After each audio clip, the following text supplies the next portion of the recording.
അസ്സലാമു അലൈക്കും വറഹ്മത്തുള്ളാഹി. ബിസ്മില്ലാഹിർ റഹ്മാനിർ റഹീം. അൽഹംദുലില്ലാഹി അല്ലദീ ഹദാനാ ലിഹാദാ വമാ കുന്നാ ലിനഹ്തദിയ ലൗലാ അൻ ഹദാനല്ലാഹ്. അല്ലാഹുമ്മ സ്വല്ലി അലാ മുഹമ്മദിൻ വഅലാ ആലി മുഹമ്മദ് കമാ സ്വല്ലൈത അലാ ഇബ്രാഹീം വഅലാ ആലി ഇബ്രാഹീം വബാരിക് അലാ മുഹമ്മദിൻ വഅലാ ആലി മുഹമ്മദ് കമാ ബാരക്ത അലാ ഇബ്രാഹീം വഅലാ ആലി ഇബ്രാഹീം ഇന്നക ഹമീദും മജീദ്. അമ്മാ ബഅദ് ഫഇന്ന ഖൈറൽ കലാമി കലാമുല്ലാഹ് വഖൈറൽ ഹദീഥി കിതാബുല്ലാഹ് വഖൈറൽ ഹദീ ഹദിയ്യു മുഹമ്മദിൻ സ്വല്ലല്ലാഹു അലൈഹി വസല്ലം വശറൽ ഉമൂരി മുഹ്ദസാതുഹാ വകുല്ല മുഹ്ദസത്തിൻ ബിദ്അ വകുല്ല ബിദ്അത്തിൻ ളലാല. അഊദു ബില്ലാഹി മിനശ് ശൈത്വാനിർ റജീം. ബിസ്മില്ലാഹിർ റഹ്മാനിർ റഹീം. യാ അയ്യുഹല്ലദീന ആമനു തഖുല്ലാഹ ഹഖ്ക തുഖാതിഹി വലാ തമൂതുന്ന ഇല്ലാ വഅൻതും മുസ്ലിമൂൻ. വഖുലിൽ ഹഖ്ഖു മിർ റബ്ബിക്കും ഫമൻ ശാഅ ഫൽയുമിൻ വമൻ ശാഅ ഫൽയക്ഫുർ. ഇന്നാ അഅ്തദ്നാ ലിദ്ദാലിമീന നാറൻ അഹാത്ത ബിഹിം സുറാദിഖുഹാ വഇൻ യസ്തഗീഥൂ യുഗാഥൂ ബിമാഇൻ കൽമുഹ്ൽ യശ്ഫിൽ വുജൂഹ് ബിഅ്സശ് ശറാബു വസ്സാഅത് മുർതഫഖാ. സ്നേഹമുള്ള സഹോദരി സഹോദരന്മാരെ, സത്യവിശ്വാസികളെ, അള്ളാഹുവിനെ സൂക്ഷിച്ച് ജീവിക്കണമെന്നും എന്നെയും നിങ്ങളെയും ഞാൻ ഓർമ്മപ്പെടുത്തുകയാണ്.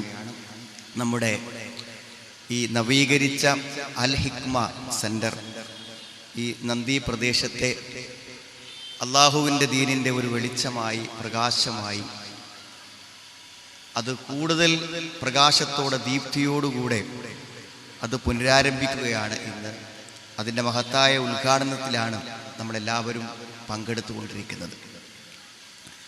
ഇവിടെ കുടുംബങ്ങളെല്ലാം വിളിച്ചു ചേർക്കപ്പെട്ട് നമ്മുടെ കുടുംബപരമായ കാര്യങ്ങളെ കൂടെ ചർച്ച ചെയ്യുന്ന ഒരു സദസ്സാണ്.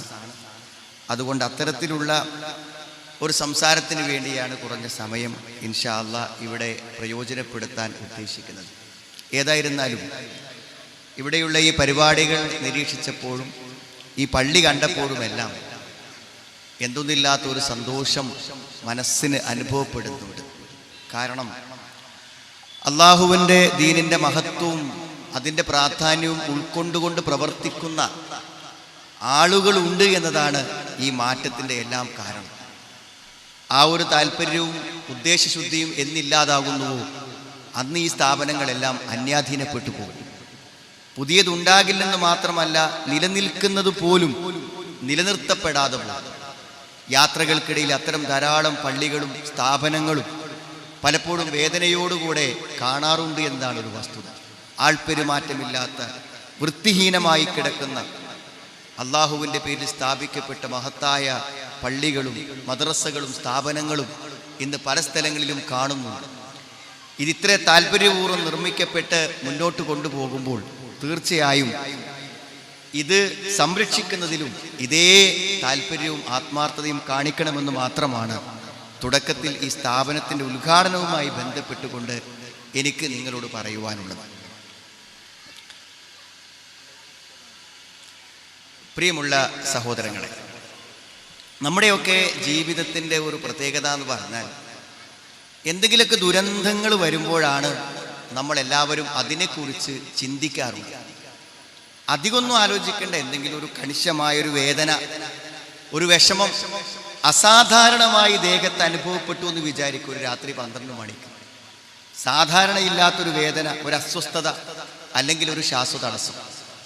ഒരു പക്ഷെ അത് വരുമ്പോൾ നമ്മൾ ആദ്യമായി മനസ്സിൽ തട്ടി അള്ളാഹുവോട് പറയും, പടച്ചോനെ, ഒരു തീവ്രമായ പരീക്ഷണത്തിലേക്ക്, പ്രതിസന്ധിയിലേക്ക് എന്നെ കൊണ്ടുപോകുന്നു. എന്തെങ്കിലും പിഴവ് ഗുരുതരമായി സംഭവിച്ചു പോയിട്ടുണ്ടെങ്കിൽ അത് തിരുത്തി ഞാനൊരു നല്ല മനുഷ്യരായി, നീ എന്നെ ഈ പരീക്ഷണത്തിൽ നിന്ന് കാത്തു രക്ഷിച്ചാൽ ഞാനൊരു നല്ല മനുഷ്യനായി ജീവിക്കുമെന്ന് ഞാൻ നിനക്ക് ഉറപ്പു തരുന്നു എന്നൊക്കെ ആ വേദനയുടെ തീഷ്ണതയിൽ ഒരുപക്ഷെ നമ്മൾ പറയും. നമ്മളെല്ലാവരും അങ്ങനെയാണ്. പ്രതിസന്ധികളെ മുന്നിൽ കാണുമ്പോൾ മാത്രമാണ് അതിനെ ശരിക്കും നമ്മൾ തിരിച്ചറിയുന്നത്. ഇത് വലിയൊരു യാഥാർത്ഥ്യമാണ്. നാളെ പരലോകത്തെ രംഗങ്ങളെ നിഷേധിച്ച ആളുകൾ അത് നേരിട്ട് കാണുമ്പോൾ അവർ പറയുന്നൊരു വാക്ക് ഖുർആൻ സൂറത്തു സജ്ദയിലുണ്ട്. റബ്ബനാ അബ്സർനാ വസമിഅനാ ഫർജിഅനാ നഅമൽ സ്വാലിഹാ ഇന്നാ മുഖിനൂൻ. ഞങ്ങൾ കണ്ടു റബ്ബേ, ഞങ്ങൾ കേട്ടു, ഞങ്ങളെല്ലാം നേർക്ക് നേരെ ഞങ്ങൾക്ക് ബോധ്യപ്പെട്ടിരിക്കും. അതുകൊണ്ട് ഞങ്ങൾക്കൊരു മടക്കം നീ തരുന്നുവെങ്കിൽ നല്ലവരായി വരാം, നല്ലത് ചെയ്തു വരാം എന്നാര് പറയും? ഒരിക്കലും ബോധ്യപ്പെടാത്ത ആളുകൾ പറയുന്ന ഞങ്ങൾ കണ്ടു, ഞങ്ങൾ കേട്ടു എന്നാണ്, ഞങ്ങൾക്കിപ്പോൾ എല്ലാം മനസ്സിലായി എന്ന് അവിടെ വെച്ചുകൊണ്ട് പറയുന്ന. അതുകൊണ്ട് തന്നെ സഹോദരങ്ങളെ, ഒരു കാഴ്ച കാണാൻ നിൽക്കാതെ തന്നെ ഇതൊക്കെ ബോധ്യപ്പെടുക എന്നുള്ളതാണ് ഇസ്ലാമിൽ ഏറ്റവും പ്രധാനപ്പെട്ട കാര്യം. നമുക്ക് നരകം കാണാതെ തന്നെ നരകം കണ്ട പോലെ ജീവിക്കാൻ പറ്റും. സ്വർഗം കാണാതെ തന്നെ ജീവിതത്തിലെ ഏറ്റവും വലിയ ആഗ്രഹമായി സ്വർഗത്തെ ആഗ്രഹിച്ചുകൊണ്ട് ജീവിക്കാൻ പറ്റും. അതാണ് നമുക്കുണ്ടാവേണ്ട ആ വിശ്വാസപരമായിട്ടുള്ള ബോധ്യത എന്ന് പറഞ്ഞാൽ. സത്യത്തിൽ അതൊക്കെ നമ്മളെ ബോധ്യപ്പെടുത്താവുന്ന എത്രയോ അനുഭവങ്ങളും സംഭവങ്ങളും നമ്മുടെ ചുറ്റുപാടുകളിൽ ഉണ്ട്. മരണത്തിന് ശേഷം ഒരു ജീവിതമുണ്ടോ എന്ന ചോദ്യത്തിന് ശാസ്ത്രീയമായ വല്ല മറുപടി ഉണ്ടോ എന്ന് അന്വേഷിച്ച ഒരാൾ കണ്ടെത്തിയ ഒരു ക്ലിപ്പ് കഴിഞ്ഞ ദിവസം ഞാൻ കേട്ടു. അപ്പൊ അതിലൊരു പ്രഗത്ഭനായിട്ടുള്ള ഒരു യൂറോപ്യൻ ഡോക്ടർ പറയണത് എന്താന്ന് വിചാരിച്ചു, ഹൃദയം നിന്നിട്ടും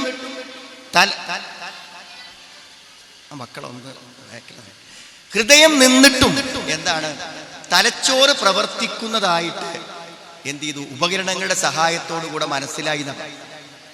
നിന്ന് തലച്ചോറ് ഹൃദയം നിന്നതിന് ശേഷം ആലോചിക്കണം, ഹൃദയം നിന്നാ കഴിഞ്ഞു എന്നല്ലേ നമ്മൾ. അപ്പൊ തലച്ചോറിൽ എന്തൊക്കെയോ സംഭവിക്കുന്നു എന്നാണ്. അത് വെച്ചിട്ടാണ് പറയുന്നത് മരണത്തിനപ്പുറത്തുള്ള ജീവിതത്തെക്കുറിച്ച്. അതിൽ എന്നെ ഏറ്റവും അധികം ശ്രദ്ധിപ്പിച്ച ഒരു ചർച്ച, ഒരു വീക്ഷണം എന്താന്ന് ചോദിച്ചാൽ, സ്വപ്നത്തിൽ എന്ത് നടക്കുന്നുവോ അതേപോലെ നടക്കുന്നു എന്നാണ് അതിൽ പറയുന്നത്. വിശുദ്ധ ഖുർആൻ മരണത്തെ ഉപമിച്ചത് ഉറക്കത്തോടാണ്. വല്ലാഹു യതവഫൽ അൻഫുസ ഹീന മൗതിഹാ വല്ലതീ ലം തമുത് ഫീ മനാമിഹാ വല്ലാഹു യതവഫൽ അൻഫുസ ഹീന മൗതിഹാ. മരിക്കുന്നവന്റെ ആത്മാവിനെ മരിക്കുമ്പോൾ പിടിക്കും, അല്ലാത്തവന്റെ ആത്മാവിനെ ഉറക്കത്തിലാണ് പിടിക്കുന്നത്. അപ്പോൾ ഉറക്കത്തിൽ സംഭവിക്കുന്ന സ്വപ്നത്തിന്റെ കാഴ്ചകൾ എവിടെയാണ് സുഹൃത്തുക്കളെ? അതെന്താണ് സംഭവിക്കുന്നത് നമുക്കറിയാൻ പറ്റില്ല. നമ്മൾ ഒരിക്കലും കണ്ണടച്ച് കിടന്ന് കാഴ്ചകളെ കാണുന്നു. കണ്ണടച്ച് കാണുന്ന കാഴ്ചകളെ കണ്ട് നമ്മൾ ഉറക്കത്തിൽ പൊട്ടിക്കരയുന്നു, ഉറക്കത്തിൽ പൊട്ടിച്ചിരിക്കുന്നു, പേടിച്ചെഴുന്നേൽക്കുന്നു. എല്ലാം യാഥാർത്ഥ്യമായ സംഭവങ്ങളെ പോലെ. നമ്മുടെ തലച്ചോറിൽ എന്തൊക്കെ നടക്കും നമുക്ക് പറയാൻ പറ്റില്ല. ബർസഖിയായ ഒരു ലോകത്തേക്ക് നമ്മൾ പോകുന്നതോടുകൂടെ ഈ ഭൗതിക ലോകത്തിനപ്പുറം എന്തൊക്കെ സംഭവിക്കാം, അപ്പൊ അതൊക്കെ യാഥാർത്ഥ്യമാണ്. മറ്റൊന്ന് നിങ്ങൾ കേട്ടില്ല, നിങ്ങൾ ഒരു പിന്നെ ആകാശ വീക്ഷണങ്ങളെ കുറിച്ച് വിശദമായി ശാസ്ത്രം പരീക്ഷണങ്ങൾ നടത്തുന്നവരോട് ചോദിച്ചു, ലോകം അവസാനിക്കും. ഒരു മൗലവിനോടോ പണ്ഡിതനോടോ ചോദിക്കണം, അയാൾ ചോദിക്കണം ലോകം അവസാനിക്കും. അപ്പൊ അയാൾ ലോകം അവസാനിക്കും, അയാൾ ഒരു സംശയമില്ലാതെ ലോകം അവസാനിക്കും. അതെങ്ങനെ ലോകം അവസാനിക്കും എന്ന് പറയാൻ കാരണം, അദ്ദേഹം പറയുന്നത് സൂര്യൻ കത്തുകയാണ്, അത് വികസിക്കുകയാണ്, വികസിച്ച് വികസിച്ച് ഭൂമിയെല്ലാം അതിൻ്റെ ഉള്ളിൽ വരുന്നതാണ് ഒരു കാര്യം. പിന്നെ ഇങ്ങനെ ലോകം അവസാനിക്കാതിരിക്കുക, ഭൂമി അവസാനിക്കാതിരിക്കുക എന്ന് അദ്ദേഹം ചോദിക്കുന്നു. ഇതൊന്നും നമുക്ക് ആവശ്യമില്ല, ഇതൊന്നും ബോധ്യപ്പെടാൻ. ഞാൻ പറഞ്ഞത് ഭൗതികമായ ചിന്തകൾ കൊണ്ട് പോലും ബോധ്യപ്പെടുന്ന ഒരു യാഥാർത്ഥ്യമാണ്. നമ്മളെ സംബന്ധിച്ചിടത്തോളം സുഹൃത്തുക്കൾ, ഈ പറഞ്ഞതൊക്കെ സത്യമാണ് എന്നറിയാൻ പറ്റും. ഇവിടെ ഉദ്ഘാടന പ്രസംഗത്തിൽ പറഞ്ഞു, അതേപോലെ ആശംസകളിൽ പറഞ്ഞു, ഈ പള്ളി ഇവിടെ ഉണ്ടാക്കിയാൽ സ്വർഗത്തിലൊരു വീടുണ്ടാകുന്ന പറഞ്ഞാൽ അത് വെറുതെ സംഭാവന ഇട്ടാൻ പറയുന്ന ഒരു കാര്യമല്ല. അത് അങ്ങനെ തന്നെ നടക്കും എന്ന് ബോധ്യപ്പെടുമ്പോൾ എന്താ ഉണ്ടാവുക? നിങ്ങൾ നമുക്കൊരു വീടുണ്ടാക്കി, നമ്മളൊരു പിന്നെ അതേപോലെ തന്നെ ഒരു ഹജ്ജൊക്കെ കഴിഞ്ഞ് നമ്മളടുത്ത് കുറച്ച് പൈസ ഉണ്ടെങ്കിൽ നമ്മൾ ആദ്യം ചിന്തിക്കുക എന്താ, നിങ്ങൾ ഒരു ചെറിയ പള്ളി ഉണ്ടാക്കാന്ന് വിചാരിക്കും. എന്താ, പരലോകത്തേക്കൊരു വീട് അത് ഉണ്ട് എന്ന് ഉറപ്പുണ്ടെങ്കിൽ താമസിക്കാൻ വീട് വേണ്ടേ സുഹൃത്തുക്കളെ? അപ്പൊ ഇവിടെ വീടുണ്ടാക്കാൻ കഴിഞ്ഞവരെന്താ മറ്റൊരു വീട് കൂടി ഉണ്ടാക്കാൻ പറ്റും? മക്കളെ വീടുണ്ടാക്കും മുമ്പ്, പേരമക്കൾക്ക് വീടുണ്ടാക്കും മുമ്പ്, നാട്ടുകാർക്കൊക്കെ വീടുണ്ടാക്കി കൊടുക്കും മുമ്പ് അയാളൊരു പള്ളിനെ കുറിച്ച് ആലോചിക്കൂലേ? അയാൾക്കൊരു വീടുണ്ടാവാൻ ഇത് യാഥാർത്ഥ്യമായി ബോധ്യപ്പെടുക എന്നുള്ളതാണ് ഇതിൽ ഏറ്റവും പ്രധാനപ്പെട്ട കാര്യം. അതുകൊണ്ടാണ് ഞാൻ സൂറത്തുൽ കഹ്ഫിലെ ഒരു വചനം തുടക്കത്തിൽ ഓതി വെച്ചത്, ഖുലിൽ ഹഖ്ഖു മിർ റബ്ബിക്കും. ഈ സത്യം അള്ളാന്റെ അടുക്കുന്ന നബി അവരോടൊന്ന് പറയും, ഇതൊക്കെ പടച്ചോൻ പറഞ്ഞെന്നതാണ് ഞാൻ നിങ്ങൾക്ക് പറഞ്ഞു തരുന്നത് എന്ന് അവരോടൊന്ന് പറയണം. പിന്നെ സ്വീകരിക്കണോ സ്വീകരിക്കണത് അവരിഷ്ടം. ഫമൻ ശാഅ ഫൽയുമിൻ വമൻ ശാഅ ഫൽയക്ഫുർ. ഉദ്ദേശിക്കുന്നവൻ സ്വീകരിച്ചോട്ടെ, അത് നിഷേധിക്കാനാണ് ഉദ്ദേശിക്കുന്നതെങ്കിൽ അവൻ അവിശ്വസിക്കട്ടെ. ഇന്നാ അഅ്തദ്നാ ലിദ്ദാലിമീന നാറാ. അക്രമികൾക്ക് വേണ്ടി ഒരു നരകം ഞാൻ ഒരുക്കി വെച്ചിട്ടുണ്ട്. അല്ലാഹ് പറയാണ്, ഒരു നരകം ഞാൻ തയ്യാറാക്കി ഒരുക്കി വെച്ചിട്ടുണ്ട് അക്രമികൾക്ക് വേണ്ടി. സുഹൃത്തുക്കളെ, ആ നരകം നമുക്ക് മനസ്സിലാകണം. അല്ലാഹ് കുറഞ്ഞ വാക്കുകൊണ്ട് പറഞ്ഞു നോക്കുന്നത്, അഹാത ബിഹിം സുറാദിഖുഹാ.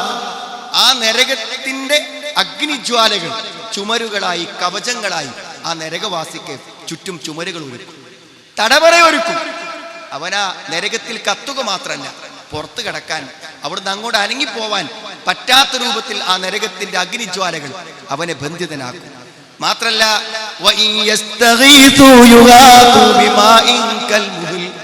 അവൻ ആ ചൂടിൽ കിടന്ന് ദാഹിച്ച് അവൻ ദാഹത്തിന് വെള്ളത്തിന് വേണ്ടി അഭ്യർത്ഥിക്കും.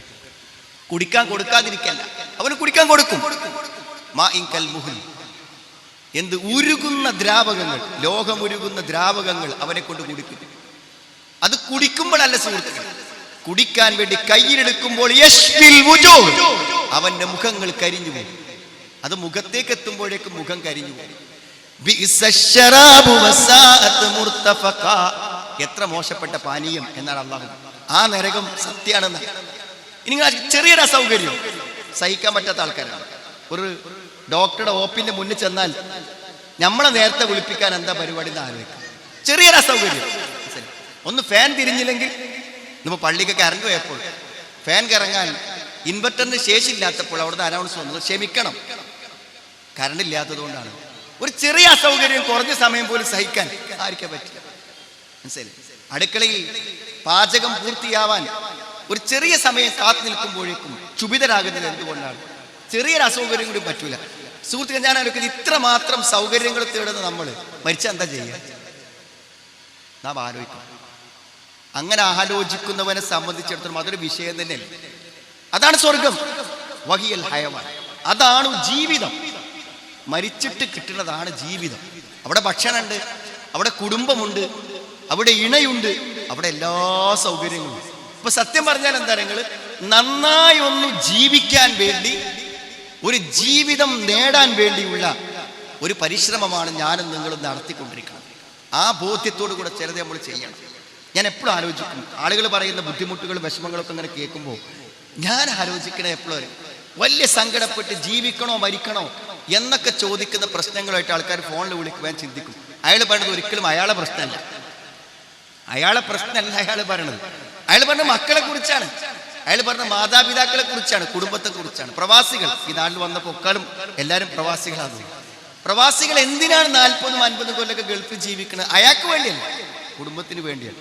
അപ്പൊ സുഹൃത്തിലെ, മറ്റുള്ളവർക്ക് വേണ്ടിയാണ് നമ്മൾ ജീവിക്കുന്നത്. മറ്റുള്ളവർക്ക് വേണ്ടി ആലോചിക്കാം, മറ്റുള്ളവർക്ക് വേണ്ടി ജീവിക്കാം. അതിലെ നന്മകൾക്കൊക്കെ നമുക്ക് കൂലി കിട്ടും. പക്ഷെ നമുക്ക് വേണ്ടി ജീവിക്കണം, നമുക്ക് വേണ്ടി എന്തെങ്കിലും ചെയ്യേണ്ടത്. അതിനുള്ള അവസരങ്ങളും അതിനുള്ള സന്ദർഭങ്ങളുമാണ് നമ്മുടെ ജീവിതത്തിലെ ഈ നന്മകളെല്ലാം. ഈ കൂടിച്ചേരലും ഈ പള്ളിയും ഈ അൽ ഹിക്മ മദ്രസയും നമ്മുടെ ദിക്റുകളും തസ്ബീഹുകളും നിസ്കാരങ്ങളും എല്ലാം നമുക്ക് വേണ്ടി. അത് ഒരു നിസ്സാരമായ കാര്യമാണെങ്കിൽ പോലും അത് അള്ളാഹു നമുക്ക് കൊണ്ടുവന്നു തരും. ഒരു അണ്ണുമണിത്തൂക്കം നന്മയുണ്ടോ അത് അള്ളാഹു നമുക്ക് എത്തിച്ചു തരും. ഷഫാഅത്തിനെ കുറിച്ച് പറയുന്ന നീണ്ടൊരു ഹദീസുണ്ട്. ആ ഹദീസ് ഇങ്ങനെ പോയിട്ട് അവസാനം അതിൽ പറയേണ്ടത് അള്ളാഹു പറയും, ഒരു ദീനാറിന്റെ അത്ര നന്മയുള്ള ആരെങ്കിലും ഉണ്ടെങ്കിൽ അവരൊക്കെ ആ നരകത്തുനിന്ന് പുറത്താക്കുക. മലക്കുകൾ പോയിട്ട് അവരെ മുഴുവൻ പുറത്തേക്ക് കൊണ്ടുപോകും. അതൊരു വലിയ ജനസംഖ്യ ഉണ്ടാവുന്നു. പിന്നെ ഒരു 1/2 ദീനാറിന്റെ അത്രയുള്ള നന്മയുള്ളവനെ കൊണ്ടുവരാൻ വേണ്ടി. പിന്നെ ഏതെങ്കിലും മിസ്കാലു ഹബ്ബത്ത്, ഒരു അണ്ണുമണിത്തൂക്കം നന്മയുള്ളവന്റെ നരകത്തുനിന്ന് പുറത്തു കൊണ്ടുവരാൻ വേണ്ടി പറയുമെന്ന് പറയും. ഒരു നന്മയും ഈമാനുള്ളവൻ തൗഹീദുള്ളവന് ഒരു നന്മയുണ്ടെങ്കിൽ പോലും അത് പരലോകത്ത് കിട്ടും. അത്ര ഉറപ്പ് ദുനിയാവിനുണ്ട് സുഹൃത്തുക്കളെ, അത്ര ഉറപ്പ് ദുനിയാവിനുണ്ട്. ഇന്നത്തെ ഏറ്റവും വലിയ നിരാശ എന്താണ്? ഞാൻ മക്കൾക്ക് വേണ്ടിയാ ജീവിച്ചത്, പക്ഷെ അവർക്ക് എന്നെ വേണ്ട. ഞാൻ എൻ്റെ ഭാര്യയ്ക്കും കുട്ടികൾക്കും വേണ്ടിയാ ജീവിച്ചത്, പക്ഷെ ഞാനൊക്കെ മാറ്റി നാട്ടിൽ നോക്കുമ്പോൾ അവർക്ക് എന്നെ വേണ്ട. ഇതല്ലേ ആൾക്കാർ പറയാറുള്ളത്, ആർക്കും എന്നെ വേണ്ടെന്നാണ്. ചെയ്തതൊന്നും നിഷ്ഫലമാകാതെ ചെയ്തത് മുഴുവൻ നമുക്ക് കിട്ടുന്നത് എവിടെ നിന്നാണ്? പരലോകത്തു നിന്നവർ. ഒന്നും ഒരു അണുമണിത്തൂക്കം അള്ളാഹു അനീതി ചെയ്യൂല. ആ പരലോകത്തിന് വേണ്ടി നന്മകൾ ചെയ്യുവാനുള്ള പരിശ്രമം നമ്മുടെ ഭാഗത്തു നിന്ന് വേണം. സുഹൃത്തുക്കൾ, അതിൽ പ്രധാനം ദീന് മനസ്സിലാക്കലാണ്. ഞാനതാ പറയാൻ ഉദ്ദേശിക്കുന്നത്. ദീന് കൊണ്ട് കിട്ടുന്ന ഒരു ഗുണം മറ്റൊന്നുകൊണ്ടും നമുക്ക് കിട്ടൂല. ഇന്ന് എന്തൊക്കെ ബുദ്ധിമുട്ടും പ്രശ്നവും ഞാനും നിങ്ങൾ അനുഭവിക്കുന്നുണ്ടോ, അതൊക്കെ ദീനില്ലാത്തതിൻ്റെ പേരിൽ മാത്രം. ഇനിയിപ്പോൾ അത് കുടുംബ പ്രശ്നമാവട്ടെ, ഭാര്യ ഭർത്തൃബന്ധ പ്രശ്നമാവട്ടെ, മക്കളുമായുള്ള ബന്ധ പ്രശ്നമാകട്ടെ, നമ്മുടെ അയൽപക്കക്കാരുമായുള്ള എന്ത് പ്രശ്നങ്ങളാണെങ്കിലും അതെല്ലാം ദീനിൻ്റെ അഭാവം കൊണ്ട് മാത്രമാണ് സംഭവിക്കുന്നത് എന്ന് അന്തിമ വിശകലനത്തിൽ നമുക്ക് മനസ്സിലാവും. ഈ മക്കളെ കാര്യം എടുത്തേടിയാൽ മതി. ഈ അടുത്തൊരു ദിവസം ഒരു സഹോദരി എന്നെ വിളിച്ചിട്ട് പറഞ്ഞു, അവരുടെ മോൻ്റെ കാര്യത്തിൽ ഒരു ചെറിയൊരു സഹായം വേണമെന്ന് പറഞ്ഞു. അപ്പോൾ എന്താ വെച്ചപ്പോൾ അവർ പറഞ്ഞു, നേരത്തെ തന്നെ അവൻ്റെ വാപ്പ പോയി, പിന്നെ ഞാനാണ് അവനെ വളർത്തിയത്. അപ്പം ഞാൻ അവനെ വളർത്തുക എന്ന നിലക്ക് ഞാൻ അവന് വേണ്ടി ജീവിച്ചു. വീടുകളിൽ പോയിട്ട് പല വേലകളും ചെയ്ത് കഷ്ടപ്പെട്ട് ഞാൻ അവനെ എന്ത് ചെയ്തു, വളർത്തി. അപ്പോൾ വളർത്തിക്കൊണ്ട് വന്ന് അവന് സ്കൂളിൽ പഠിക്കുന്ന സമയത്ത് എന്ത് സംഭവിച്ചു പറയുങ്ങൾ, അവൻ ലഹരി ഉപയോഗിച്ചു, അവൻ കഞ്ചാവ് ഉപയോഗിച്ച് അതിനെ അഡിക്റ്റായി. അപ്പോൾ അവൻ ചികിത്സിച്ചു, തിരൂരൊരു ഹോസ്പിറ്റലിൽ കൊണ്ടുപോയി അവനെ ചികിത്സിച്ചു. തിരിച്ചു കൊണ്ടുവന്നെങ്കിലും അവൻ പിന്നെയും മരുന്ന് ഉപയോഗിക്കേണ്ടി വന്നു.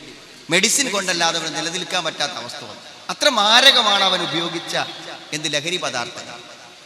അങ്ങനെ അവസാനം ഇത്രയും കാലം കാത്തിരുന്ന് 10, 25, 27 വയസ്സായി. ഇനിയെങ്കിലും എനിക്ക് അവനെ ആശ്രയിക്കാമെന്ന് ഞാൻ വിചാരിച്ചിരുന്നു. പക്ഷെ എപ്പോഴും അവനെ കൊണ്ട് ഒന്നും ചെയ്യാൻ പറ്റില്ല. അവസാനം കുറച്ച് പൈസയ്ക്ക് എവിടുന്നോ കടം വാങ്ങിയിട്ട് അവനെ ഗൾഫിക്ക് പറഞ്ഞു. ഗൾഫിൽ പോയി അവൻ തിരിച്ചു വരികയാണ്.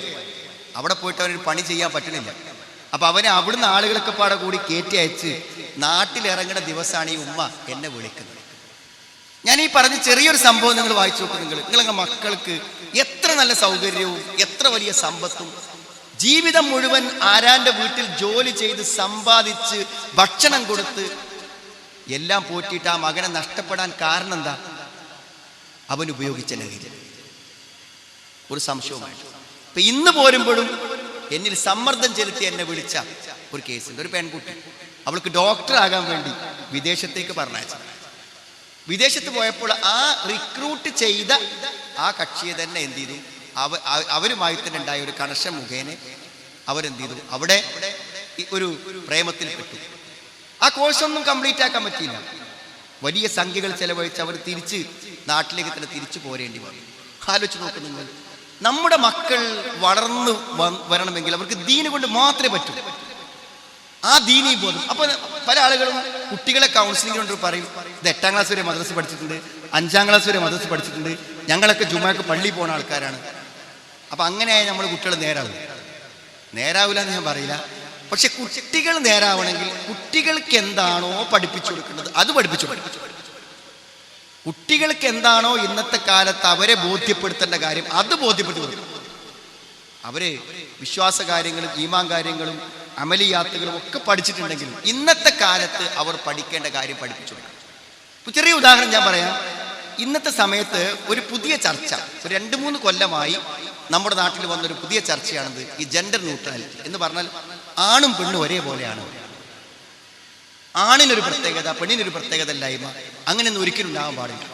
അപ്പൊ പൊതുവെ എന്ത് ചെയ്തു വെച്ചാൽ ക്രമേണ നമ്മുടെ പെൺകുട്ടികളുടെയൊക്കെ മനസ്സിൽ എന്ത് വന്നു എന്ന് വെച്ചാൽ, എന്താ എനിക്ക് കുറവ്, ഞാനും ആണുങ്ങളുമായി തന്നെ ആൺകുട്ടികളുമായി തന്നെയാണ് എന്ന് അവർക്കൊരു തോന്നലിലേക്ക് അവർ വന്നു. ഞാൻ പറഞ്ഞ ആ തോന്നലിൻ്റെ അപകടം ഏതെങ്കിലും 1-2 പെൺകുട്ടികളിലാണെന്ന് നിങ്ങൾ വിചാരിച്ചു പോകരുത്. എന്ന് പറഞ്ഞാൽ പെണ്ണ് വേറെയും ആണ് വേറെയും, 2 വ്യത്യസ്തമായതിനെ എങ്ങനെ നമ്മൾ താരതമ്യം ചെയ്യും? സുഹൃത്തുക്കളെ, താരതമ്യം ചെയ്യാൻ പറ്റും നമുക്ക്. ഒരു ലോറിയും ഒരു കാറും താരതമ്യം ചെയ്യാൻ പറ്റും. 2 ലോറികൾ തമ്മിൽ താരതമ്യം ചെയ്യാം, 2 കാറ് തമ്മിൽ താരതമ്യം ചെയ്യാം. എങ്ങനെ താരതമ്യം ചെയ്യാം? 2 എല്ലാ കാര്യത്തിലും വ്യത്യസ്തമാണ്. എല്ലാ കാര്യത്തിലും പെണ്ണിനുള്ള ചില പ്രത്യേകതകൾ ആണിനില്ല, ആണിനുള്ള പല പ്രത്യേകതകളും പെണ്ണിനില്ല, വ്യത്യസ്തമാണ്. പക്ഷെ ഞാൻ ആണിനെ പോലെ ആകണം എന്നാണ് നമ്മുടെ പെൺകുട്ടികളെ പഠിപ്പിച്ചത്. അപ്പൊ എന്ത് ചെയ്തു വരെങ്കിൽ അവരെ വേഷങ്ങൾ മാറി. ഇപ്പൊ നോക്കൂ നിങ്ങൾ, മിക്കവാറും പെൺകുട്ടികളൊക്കെ പാൻസാണ്. ഇവിടെ എത്തിയോ എനിക്കറിയില്ല, എല്ലാം പാൻസാണ്. പാൻസ് ആര് ധരിച്ച വസ്ത്രമാണ്? ആണുങ്ങൾ ധരിച്ചിരുന്ന വസ്ത്രമാണ്, എല്ലാവർക്കും അറിയാം. ആ പാൻസിന് മേലെ കുറച്ച് താഴ്ന്നു നിൽക്കുന്ന ഒരു ടോപ്പ് ഉണ്ടായിരുന്നു. അതും പതുക്കെ പതുക്കെ പതുക്കെ പോയി ആണുങ്ങൾ പാൻറ് ധരിക്കുന്ന പോലെ തന്നെ പെണ്ണുങ്ങൾ പാൻറ് ധരിച്ചു. ഇനി അത് പോകട്ടെ സുഹൃത്തുക്കളെ, ഒരു ബൈക്കിലോ അല്ലെങ്കിൽ ഒരു വാഹനത്തിലോ ഡ്രൈവ് ചെയ്യുന്നതിനോ യാത്ര പോകുന്നതിനെയോ ഞാൻ പറയാം. പക്ഷെ ഇന്ന് പോലും ഞാൻ എൻ്റെ വൈഫിന് കാണിച്ചു കൊടുത്തു. ഞാൻ കാർ ഡ്രൈവ് ചെയ്ത് പോരുമ്പോൾ ഒരു പെൺകുട്ടി ബൈക്കിൽ പോകുന്ന പോക്ക്, അതൊരു യാത്രയ്ക്ക് വേണ്ടിയുള്ള പോക്കല്ല, ജീവൻ പണയം വെച്ച പോക്കാണ് എന്ന് പറഞ്ഞാൽ നമുക്ക് കണ്ടു നിൽക്കാൻ പറ്റാത്ത മാരകമായ സ്പീഡ്. അപ്പൊ എന്താ, ഞങ്ങൾക്ക് അങ്ങനെ പോകാൻ കഴിയും, ഞങ്ങൾക്ക് അങ്ങനെ സാധ്യമാകും. ആ മാനസികാവസ്ഥ മാറി. സ്കൂളിലും കോളേജിലും എല്ലാം ആ മാനസികാവസ്ഥ ആൺകുട്ടികൾക്കും പെൺകുട്ടികൾക്കും ഒക്കെ മാറി. അതിനെക്കുറിച്ച് പറഞ്ഞ് ബോധ്യപ്പെടുത്തിയാലേ പറ്റുള്ളൂ.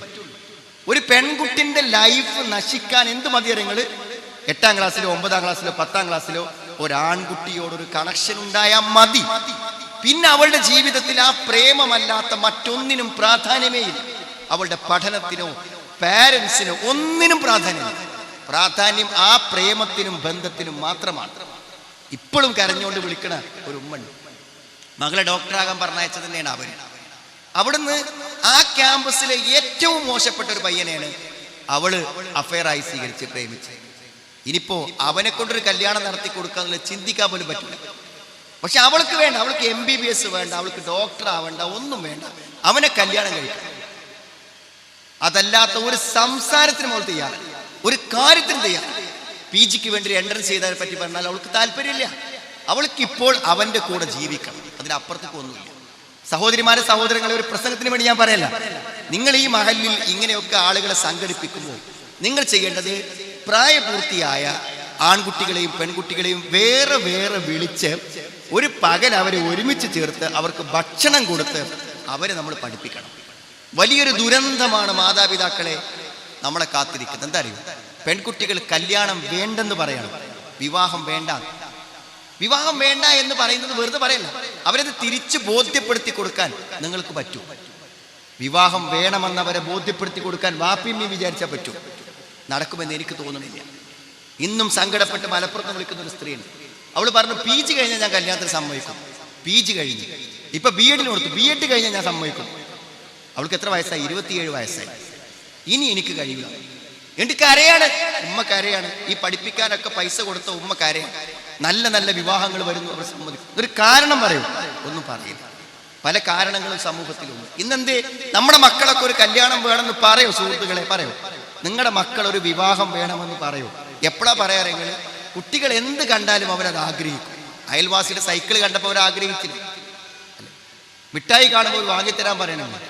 എന്നാൽ വാപ്പയും ഉമ്മയും ഭാര്യ ഭർത്താക്കന്മാരായി ജീവിക്കുന്ന ആ ജീവിതത്തിന്റെ ഒരു സന്തോഷം കണ്ടിട്ട് എനിക്കൊരു ഭാര്യ വേണം, എനിക്കൊരു ഭർത്താവ് വേണമെന്ന് നമ്മുടെ വീട്ടിൽ 18ഉം 19ഉം കൊല്ലം ജീവിച്ചൊരു മക്കൾ ആഗ്രഹിക്കും.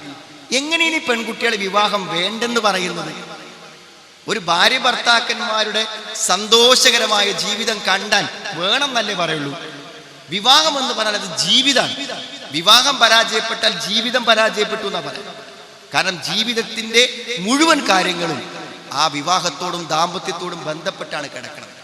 അതുകൊണ്ട് നമ്മുടെ കുട്ടികൾക്ക് ബോധ്യപ്പെടുത്തി കൊടുക്കേണ്ട കാര്യം അവരെ ബോധ്യപ്പെടുത്തി കൊടുക്കണം. അവർക്ക് സംഭവിക്കുന്ന അബദ്ധങ്ങൾ, തിന്മകൾ, അവർ അകപ്പെട്ടു പോകാവുന്ന ചതിക്കുഴികൾ, ഇതൊക്കെ അവരെ ബോധ്യപ്പെടുത്തി കൊടുക്കാൻ അതിനായിട്ട് മെനക്കെടും. ദീനി ക്ലാസ്സാണ്. ദീന് പറഞ്ഞു കൊടുത്തിട്ടാണ് പറയേണ്ടത്. ഞാനിത് പറയുമ്പോൾ ഒരു കാര്യങ്ങൾ ആലോചിക്കണം. ഇത് അല്ലാഹ് നമ്മളെ ഏൽപ്പിച്ച ജോലിയാണ്. മകൻ ഡോക്ടറായോ നമ്മോട് ചോദിക്കൂല. അത് പ്രായപൂർത്തിയായ ആണും പെണ്ണും അവർ ജോലി കണ്ടുപിടിക്കും, അവർ തൊഴിൽ കണ്ടുപിടിക്കും, എങ്ങനെ ജീവിക്കണമെന്ന് അവർ തീരുമാനിക്കും. പെങ്ങളെ മോളെ നന്നായിട്ട് പഠിപ്പിച്ചു, നല്ല ഡിഗ്രി നേടി, B.Ed കിട്ടി, അല്ലെങ്കിൽ അവൾ ഡോക്ടറായി. പക്ഷെ അവൾ ഒരു കുഞ്ഞായപ്പോൾ അവൾ ഭർത്താവിനോട് പറഞ്ഞു, നിങ്ങൾക്ക് ഏതായാലും വരുമാനം ഉണ്ടല്ലോ, ഞാനിപ്പോൾ ഒരു ജോലിക്കൊന്നും പോകാൻ ഇഷ്ടപ്പെടുന്നില്ല എന്നവൾ പറഞ്ഞാൽ ആരാണ് അവളെ ജോലിക്ക് വേണ്ടി നിർബന്ധിക്കുന്നത്? ആരും നിർബന്ധിക്കൂല. എനിക്കറിയാം അങ്ങനത്തെ പെൺകുട്ടികൾ. ഭർത്താവ് നിർബന്ധിച്ചിട്ട് പോലും ഞാൻ എൻ്റെ കുട്ടികളെ നോക്കുന്നത് ഒരു രൂപത്തിലായിട്ട് പിന്നെ ആലോചിക്കാം എന്ന് പറയുന്നുണ്ട്. അവർക്ക് ജീവിതത്തിൽ ചില തിരിച്ചറിവുകൾ ഉണ്ടാവുമ്പോൾ അതിനാണ് അവരെന്ത് ചെയ്യുക, പ്രാധാന്യം കൊടുക്കുക. അപ്പൊ നമ്മളെ അവർക്ക് എന്തുണ്ടാക്കി കൊടുത്താലും അതൊക്കെ അവർ നേടിക്കൊള്ളും. അവർക്ക് നമ്മൾ കൊടുക്കേണ്ട ഒരു കാര്യം ദീന. അത് കൊടുത്തില്ലെങ്കിൽ നമ്മളോട് പടച്ചോൻ ചോദിക്കും. ഒരു സംശയമാണ്, നരകത്തിന്റെ തീജ്വാലകളിലേക്കെങ്ങാനും നമ്മുടെ രക്തത്തിൽ നിന്ന് വന്ന മക്കൾ നരകത്തിലേക്ക് പോകേണ്ടി വന്നാൽ, അവർ ഒരു തിന്മയുടെ ലോകത്തേക്ക് പോകേണ്ടി വന്നാൽ വാപ്പക്കും ഉമ്മക്കും അതിന് ഉത്തരവാദിത്തമുണ്ട്. യാ അയ്യുഹല്ലദീന ആമനൂ ഖൂ അൻഫുസകും വഅഹ്ലീകും നാറ വഖൂദുഹൻ നാസു വൽ ഹിജാറ അലൈഹാ മലായികത്തുൻ ഗിലാദുൻ ശിദാദ് ലാ യഅസൂനല്ലാഹ മാ അമറഹും വയഫ്അലൂന മാ യുമറൂൻ. യാ അയ്യുഹല്ലദീന ആമനൂ, പടച്ചോനെ വിളിക്കണേ, സത്യവിശ്വാസികൾ, ഈമാനുള്ളവരെ, ഖു അൻഫുസക്കും, നിങ്ങൾ നിങ്ങളെ നരകത്തിൽ രക്ഷപ്പെടുത്തണം. അത് നമുക്ക് ബാധ്യതയല്ലേ? നരകത്തിൽ നിന്ന് നമ്മളെ രക്ഷപ്പെടുത്തുക എന്നുള്ളത് നമ്മുടെ കടമയല്ലേ സുഹൃത്തുക്കളെ? കടമയാണ്. എങ്കിൽ അതേ അള്ളാഹു പറയുന്നു, വഅഹ്ലീകും നാറാ, നിങ്ങളുടെ കുടുംബത്തെ നരകത്തിൽ നിന്ന് രക്ഷപ്പെടുത്തണം. അപ്പൊ നിങ്ങൾക്കൊരു കുട്ടി ഉണ്ടായിട്ടുണ്ടോ, ആ കുട്ടി നരകത്തിൽ പോവാതിരിക്കുവാനുള്ള ഒരു ബാധ്യത ആ കുട്ടിയുടെ വാപ്പക്കും ഉമ്മക്കും ഉണ്ട്. അതല്ല നമ്മളെ ഏൽപ്പിച്ച കാര്യമാണ്, അത് നമ്മൾ നിർവഹിക്കണം. അങ്ങനത്തെ ഒരു ബോധം മക്കൾക്ക് നൽകിയിട്ടുണ്ടോ എന്ന് ആത്മാർത്ഥമായി ചോദിക്കണം. ഞാനിത് ഇത്ര വ്യക്തമായി പറയാൻ കാരണം എന്താ അറിയോ? പല കുട്ടികളുമായി ഞാൻ സംസാരിച്ചു, ധാരാളം കുട്ടികളുമായി ഒരു 20-25 കൊല്ലമായി ഞാൻ സംസാരിച്ചുകൊണ്ടിരിക്കുന്നുണ്ട്. ഞാൻ ആ കുട്ടിയോട് സംസാരിക്കാൻ ശ്രദ്ധിച്ച കാര്യം, അരമണിക്കൂർ കൊണ്ട് നാം അവർക്ക് ബോധ്യപ്പെടുത്തി കൊടുക്കുന്ന കാര്യം അവർക്ക് എന്തേ ഇതുവരെ ബോധ്യപ്പെടാതിരുന്നത്? നമ്മൾ പറയുമ്പോൾ ബോധ്യപ്പെടുന്നുണ്ടല്ലോ. ഇപ്പം ഈ കഴിഞ്ഞ ദിവസം ഒരു കുട്ടിനെ ഒരു കോളേജിൽ നിന്ന് പുറത്താക്കിയിട്ട് ആ കുട്ടിനെ അഡ്മിഷന് വേണ്ടി വന്നു. അപ്പം ആ കുട്ടിനെ പുറത്താക്കിയതിന് കാരണമുണ്ട്. ആ കുട്ടിക്കൊരു അപകടം പറ്റി, ഒരു ചതി ആ കുട്ടിക്ക് പറ്റി. പക്ഷെ ആ ചതി പറ്റി കോളേജിൽ നിന്ന് പുറത്താക്കിയിട്ടും അടുത്തൊരു കോളേജ് ചേർക്കാനല്ലാതെ ആ കുട്ടിയുടെ ആ തെറ്റിനെ തിരുത്തി കൊടുക്കാനും ബോധ്യപ്പെടുത്തി കൊടുക്കാനും ആ രക്ഷിതാക്കൾക്ക് സാധിച്ചിട്ടില്ല. തിരക്കിനിടയിലും ഒരു അരമണിക്കൂർ മെനക്കെട്ട് സംസാരിച്ചു ആ കുട്ടിയോട് ഒറ്റയ്ക്ക്. ആ കുട്ടിക്കത് ബോധ്യപ്പെട്ടു, എൻ്റെ ജീവിതത്തെ ഞാൻ നശിപ്പിക്കുകയാണെന്ന് അവൾക്ക് മനസ്സിലാകാൻ കുറഞ്ഞ സമയം കൊണ്ട് പറ്റി. രക്ഷിതാക്കളെ ഇത് നമ്മൾ ബോധ്യപ്പെടുത്തി കൊടുക്കണ്ടേ? ഇഷ്ടമുള്ള ഡ്രസ്സ് വാങ്ങിക്കൊടുത്തില്ലേ? 1000-10,000 ഉപയോഗിച്ചിട്ട് അവർക്ക് പിന്നെ നമ്മൾ ഗോൾഡുകൾ വാങ്ങിക്കൊടുത്തില്ലേ? അവരുടെ ഹൃദയത്തിൽ, അവരുടെ അപകടത്തിൽ, അവരുടെ ജീവിതം ഇഹലോകത്തും പരലോകത്തും നശിച്ചു പോകുന്ന കാര്യങ്ങൾ അവരെ ഇരുത്തി ബോധ്യപ്പെടുത്താൻ നമ്മൾ എന്താണ് ചെയ്തത്? ഞാൻ ആത്മാർത്ഥമായി ഇങ്ങോട്ട് ചോദിക്കണം. ഈ കഴിഞ്ഞ വെക്കേഷൻ സമയത്ത് ഒരു 6 ദിവസത്തെ പെൺകുട്ടികൾക്ക് വേണ്ടി, മുതിർന്ന പെൺകുട്ടികൾക്ക് 6 ദിവസത്തെ ക്യാമ്പുണ്ടായിരുന്നു. എൻ്റെ മോൾ അതിലൊരു ഫാക്കൽറ്റി ആയിട്ടുണ്ടായിരുന്നു. അപ്പം ആ ക്യാമ്പിൻ്റെ മുഴുവൻ സ്പന്ദനങ്ങളും ഞാനതിൽ ക്ലാസ് എടുത്തൊരാൾ കൂടിയാണ് എന്നോട് പറഞ്ഞു. ഞാനതിൽ ചിന്തിച്ചൊരു കാര്യം എന്താ വെച്ചാൽ, ഒരു ഉച്ച വരെയുള്ള ഒരു സെഷൻ, വിവാഹത്തെക്കുറിച്ചും പ്രേമത്തെക്കുറിച്ചുള്ള സെഷൻ കഴിഞ്ഞപ്പോൾ ഞാൻ ആ ക്ലാസ് കഴിഞ്ഞ് ആ സ്ഥാപനത്തിൻ്റെ മുറ്റത്തുള്ള ഒരു ചെറിയ തണൽ മരത്തിൻ്റെ തിണ്ടിൽ ഇരിക്കാനൊരു സൗകര്യമാണ്. അപ്പം അവിടെ പോയിട്ട് ഞാനിങ്ങനെ ഇരുന്നു, എൻ്റെ ഫാമിലിയൊക്കെ എൻ്റെ കൂടെ. ഞാൻ ഇരുന്നപ്പോൾ ഏകദേശം എനിക്ക് തോന്നുന്നത് 8-9 പെൺകുട്ടികൾ എൻ്റെ അടുത്ത് പേഴ്സണലായിട്ട് എൻ്റെ അടുത്ത് വന്നു. അവരെനിക്ക് തോന്നുന്നു 6 പേർ അതിലെന്താണ് അറിയോ, പ്രേമത്തിൽപ്പെട്ട ആൾക്കാരാണ്. 6 പെൺകുട്ടികൾ ഇപ്പോൾ ഓൾറെഡി എന്താണ് പ്രേമമുള്ളവരാണ്. അവരാ ക്ലാസ് കഴിഞ്ഞ് അത് ബോധ്യപ്പെട്ട് തിരുത്തി അതിന് പിൻവാങ്ങാനും ഇനി ഞാനും അവനെ ബന്ധപ്പെടില്ലെന്ന് എങ്ങനെ അവനോട് പറയണം, എങ്ങനെ അത് വിഡ്രോ ചെയ്യണം എന്ന് ചോദിക്കാനാണ് വന്നത്. സുഹൃത്തുക്കളെ, ആ പെൺകുട്ടികൾ ആ ക്യാമ്പിലെത്തി 6 ദിവസം കൊണ്ട് അങ്ങനെ മാറിയെങ്കിൽ ആ 6 ദിവസത്തെ ഒരു ക്യാമ്പിന് ഫീ കൊടുക്കാനും അവരവിടെ എത്തിക്കാനും, അങ്ങനത്തെ ഒരു ക്യാമ്പ് നടക്കുന്നുണ്ടോ എൻ്റെ മക്കളെ എത്തിക്കാൻ എന്ന് അന്വേഷിക്കുന്ന എത്ര രക്ഷിതാക്കൾ ഉണ്ടാകും? എത്ര രക്ഷിതാക്കൾ ഉണ്ടാകും? ഇതൊന്നും ഒരു സംഘടനാ വിജയത്തിന് വേണ്ടി നടത്തുന്നതല്ല. നമ്മുടെ കുട്ടിക്ക് അങ്ങനെ ഒരു അവസരം നൽകാനുള്ള ബാധ്യത നമുക്കില്ലേ സുഹൃത്തുക്കളെ? ഒരു മുസ്ലിം പോലും അല്ലാത്ത ഒരുത്തന്റെ തോളിൽ പിടിച്ച് മകൾ ഇറങ്ങിപ്പോയി കാഫിറായി ആ കുട്ടി ജീവിക്കേണ്ടി വരുന്ന, അവിശ്വാസിയായി ജീവിക്കേണ്ടി വരുന്ന ഒരു സാഹചര്യം ഉണ്ടാകുന്നു. അതിൽ വാപ്പക്ക് ഉത്തരവാദിത്തമില്ലേ? ഉമ്മക്ക് ഉത്തരവാദിത്തമില്ലേ? കുടുംബത്തിന് ഉത്തരവാദിത്തമില്ലേ? അത് ആ കുട്ടിക്ക് എവിടെ വെച്ചാണ് ബോധ്യപ്പെടുത്തി കൊടുത്തത്? ആരാണ് ബോധ്യപ്പെടുത്തി കൊടുത്തത്? എപ്പോഴാണ് പറഞ്ഞു കൊടുത്തത്? ഈ ചോദ്യത്തിന് ഉത്തരം നല്ല പ്രായത്തിൽ നമ്മൾ കണ്ടെത്തിയില്ലെങ്കിൽ നാം വിരല് കടിക്കേണ്ടി വരും. നാം പടച്ചവനോട് ഉത്തരം പറയേണ്ടി വരും, നമ്മളെ ഏൽപ്പിച്ച ബാധ്യത നിർവഹിക്കാത്ത. അപ്പൊ അതിനുള്ള അവസരങ്ങൾ ഉണ്ടാക്കുക, ദീന് പഠിപ്പിച്ചു കൊടുക്കുക എന്നുള്ളതിന് എല്ലാ കാര്യവും അങ്ങനെയാണ്. ഇപ്പൊ മാതാപിതാക്കളെ സംരക്ഷിക്കണം എന്ന ബോധം അത് ദീനെന്നുണ്ടാവുന്നതാണ്. അത് ദീനെന്നുണ്ടാകുന്ന ബോധമാണ്, വേറെ എവിടെ നിന്നുണ്ടാകുന്ന ബോധമല്ല. എന്തുകൊണ്ടാണ് നിങ്ങൾ പ്രായമായ മാതാപിതാക്കളെ സംരക്ഷിക്കുക എന്ന് പറഞ്ഞാൽ സുഹൃത്ത് എളുപ്പമുള്ള കാര്യമല്ല. അതിന് നല്ല ബുദ്ധിമുട്ടുണ്ട്. പലപ്പോഴും നമ്മൾ എന്തെങ്കിലും ഒരു സേവനം ചെയ്തു കൊടുത്താൽ അതിനൊരു നല്ല മറുപടിയും നല്ല വാക്കും. നിങ്ങളുടെ വീട്ടിൽ ഗസ്റ്റ് വന്നു, നല്ലൊരു ഫുഡ് ഉണ്ടാക്കി കൊടുത്തു, ഇറങ്ങി പോകുമ്പോൾ അവർ പറയും നിങ്ങളെ ബിരിയാണി നന്നായിട്ടുണ്ടോ, നിങ്ങളെ പലഹാരം സൂപ്പർ ആയിട്ടുണ്ടോ, ഒരു വാക്ക് പറഞ്ഞോ, നന്ദി വാക്ക് പറഞ്ഞാൽ പോവുക. എന്നാൽ ഈ വയസ്സായ വാപ്പാർക്കുമാർക്കൊക്കെ അവരെ ഇഷ്ടപ്പെട്ട വിഭവം വീട്ടിലുള്ള എല്ലാവർക്കും ഇല്ലാത്ത സ്പെഷ്യൽ സാധനങ്ങളൊക്കെ നമ്മൾ ഉണ്ടാക്കി കൊടുത്താൽ എന്താണ് കാര്യങ്ങൾ? എന്തെങ്കിലും അതിനെക്കുറിച്ച് തകരാറ് പറയുമ്പോഴാണ് അവർക്കൊരു ആത്മസംതൃപ്തി കിട്ടുക. ഞാനാരും കുറ്റം പറയാനല്ല, എന്തെങ്കിലും ഒരു വിഷമം പറയുമ്പോഴാണ് കിട്ടുക. എല്ലാവരും അങ്ങനെ തന്നെ വേണം. അപ്പൊ അതൊക്കെ ഇത്രയും ബുദ്ധിമുട്ടി ഉണ്ടാക്കി കൊടുത്ത ആൾക്ക് എത്രമാത്രം മാനസിക പ്രയാസം ഉണ്ടാവും. അപ്പോൾ ഒരു പക്ഷെ മകളായിക്കോളുന്നില്ല, മരുമകളായിരിക്കും ഉണ്ടാക്കി കൊടുക്കുന്നതായിരിക്കും. ഞാൻ ഇമ്മാക്ക് ഇങ്ങനെയൊക്കെ ചെയ്തു കൊടുത്തിട്ടും ഒരു നല്ല വാക്ക് ഇന്നേ വരെ പറയുന്നില്ലല്ലോ എന്ന വേദന എത്ര ഉണ്ടാവും. പക്ഷെ അവിടെ എന്താ നിങ്ങൾ നമ്മളതൊക്കെ പിന്നെ ചെയ്തു പോണത് എന്തിനാ? ഗൾഫിലാണ് ഭർത്താവ്. ഉമ്മാനി വാപ്പാനി നോക്കാൻ വേണ്ടി മാത്രം വീട്ടിലിരിക്കുന്ന പെൺകുട്ടികളുണ്ട്. 10, 20, 25 കൊല്ലം ഭർത്താവിന്റെ സാന്നിധ്യം പോലും ഇല്ലാതെ ഭർത്താവിന്റെ വാപ്പാനി ഉമ്മാനി നോക്കാൻ വേണ്ടി മാത്രം വീട്ടിൽ നിൽക്കുന്ന ആളുകളുണ്ട്. അവർക്ക് എന്താ സുഹൃത്തുക്കൾ, അവരുടെ മനസ്സിന്റെ ശക്തി എന്താണ്?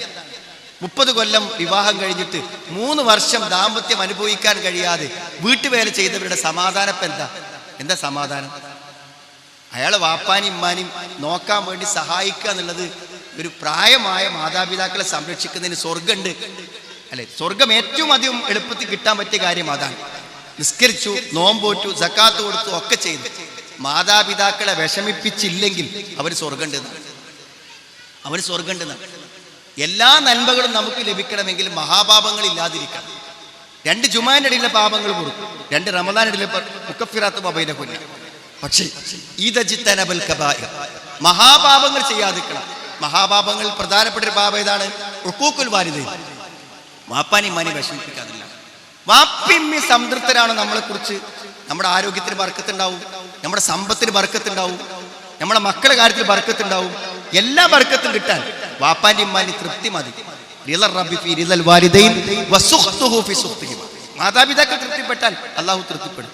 ഈ ബിസിനസ്സിന് മോട്ടിവേഷൻ നടക്കുന്ന മോട്ടിവേറ്റർമാരുണ്ട്.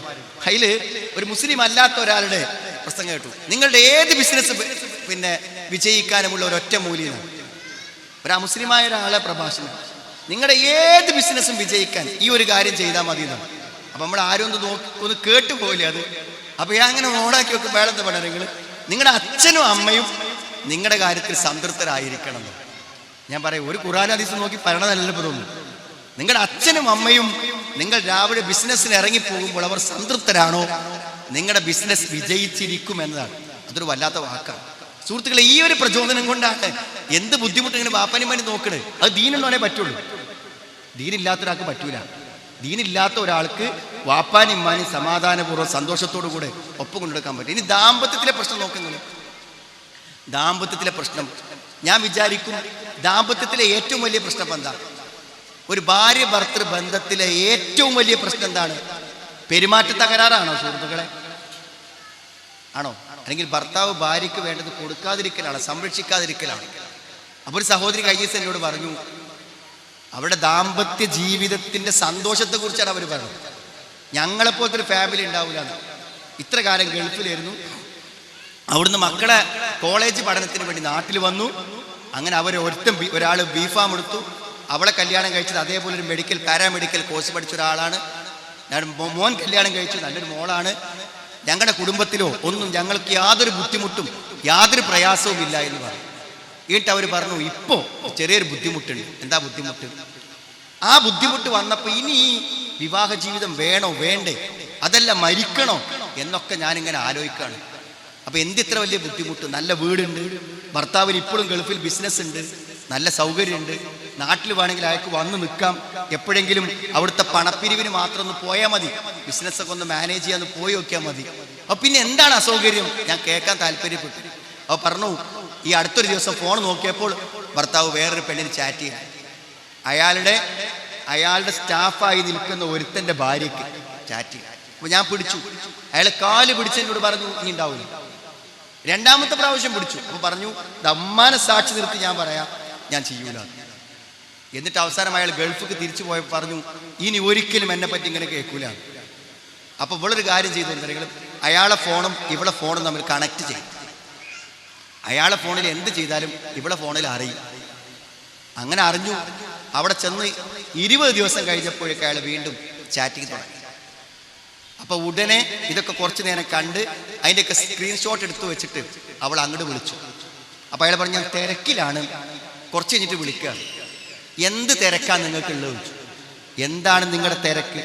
ഒരു ഗൾഫിൽ വന്ന് ജോലി ചെയ്യുന്ന ആൾക്ക് ജോലിന്റെ തിരക്കുണ്ടാവില്ല എന്നാണ്. അങ്ങനെ ഒന്ന് വിശദമായി, നിങ്ങളെ തിരക്ക് ഇപ്പൊ നിങ്ങൾ എന്ത് തിരക്കിലാണെന്ന് എനിക്കറിയാം.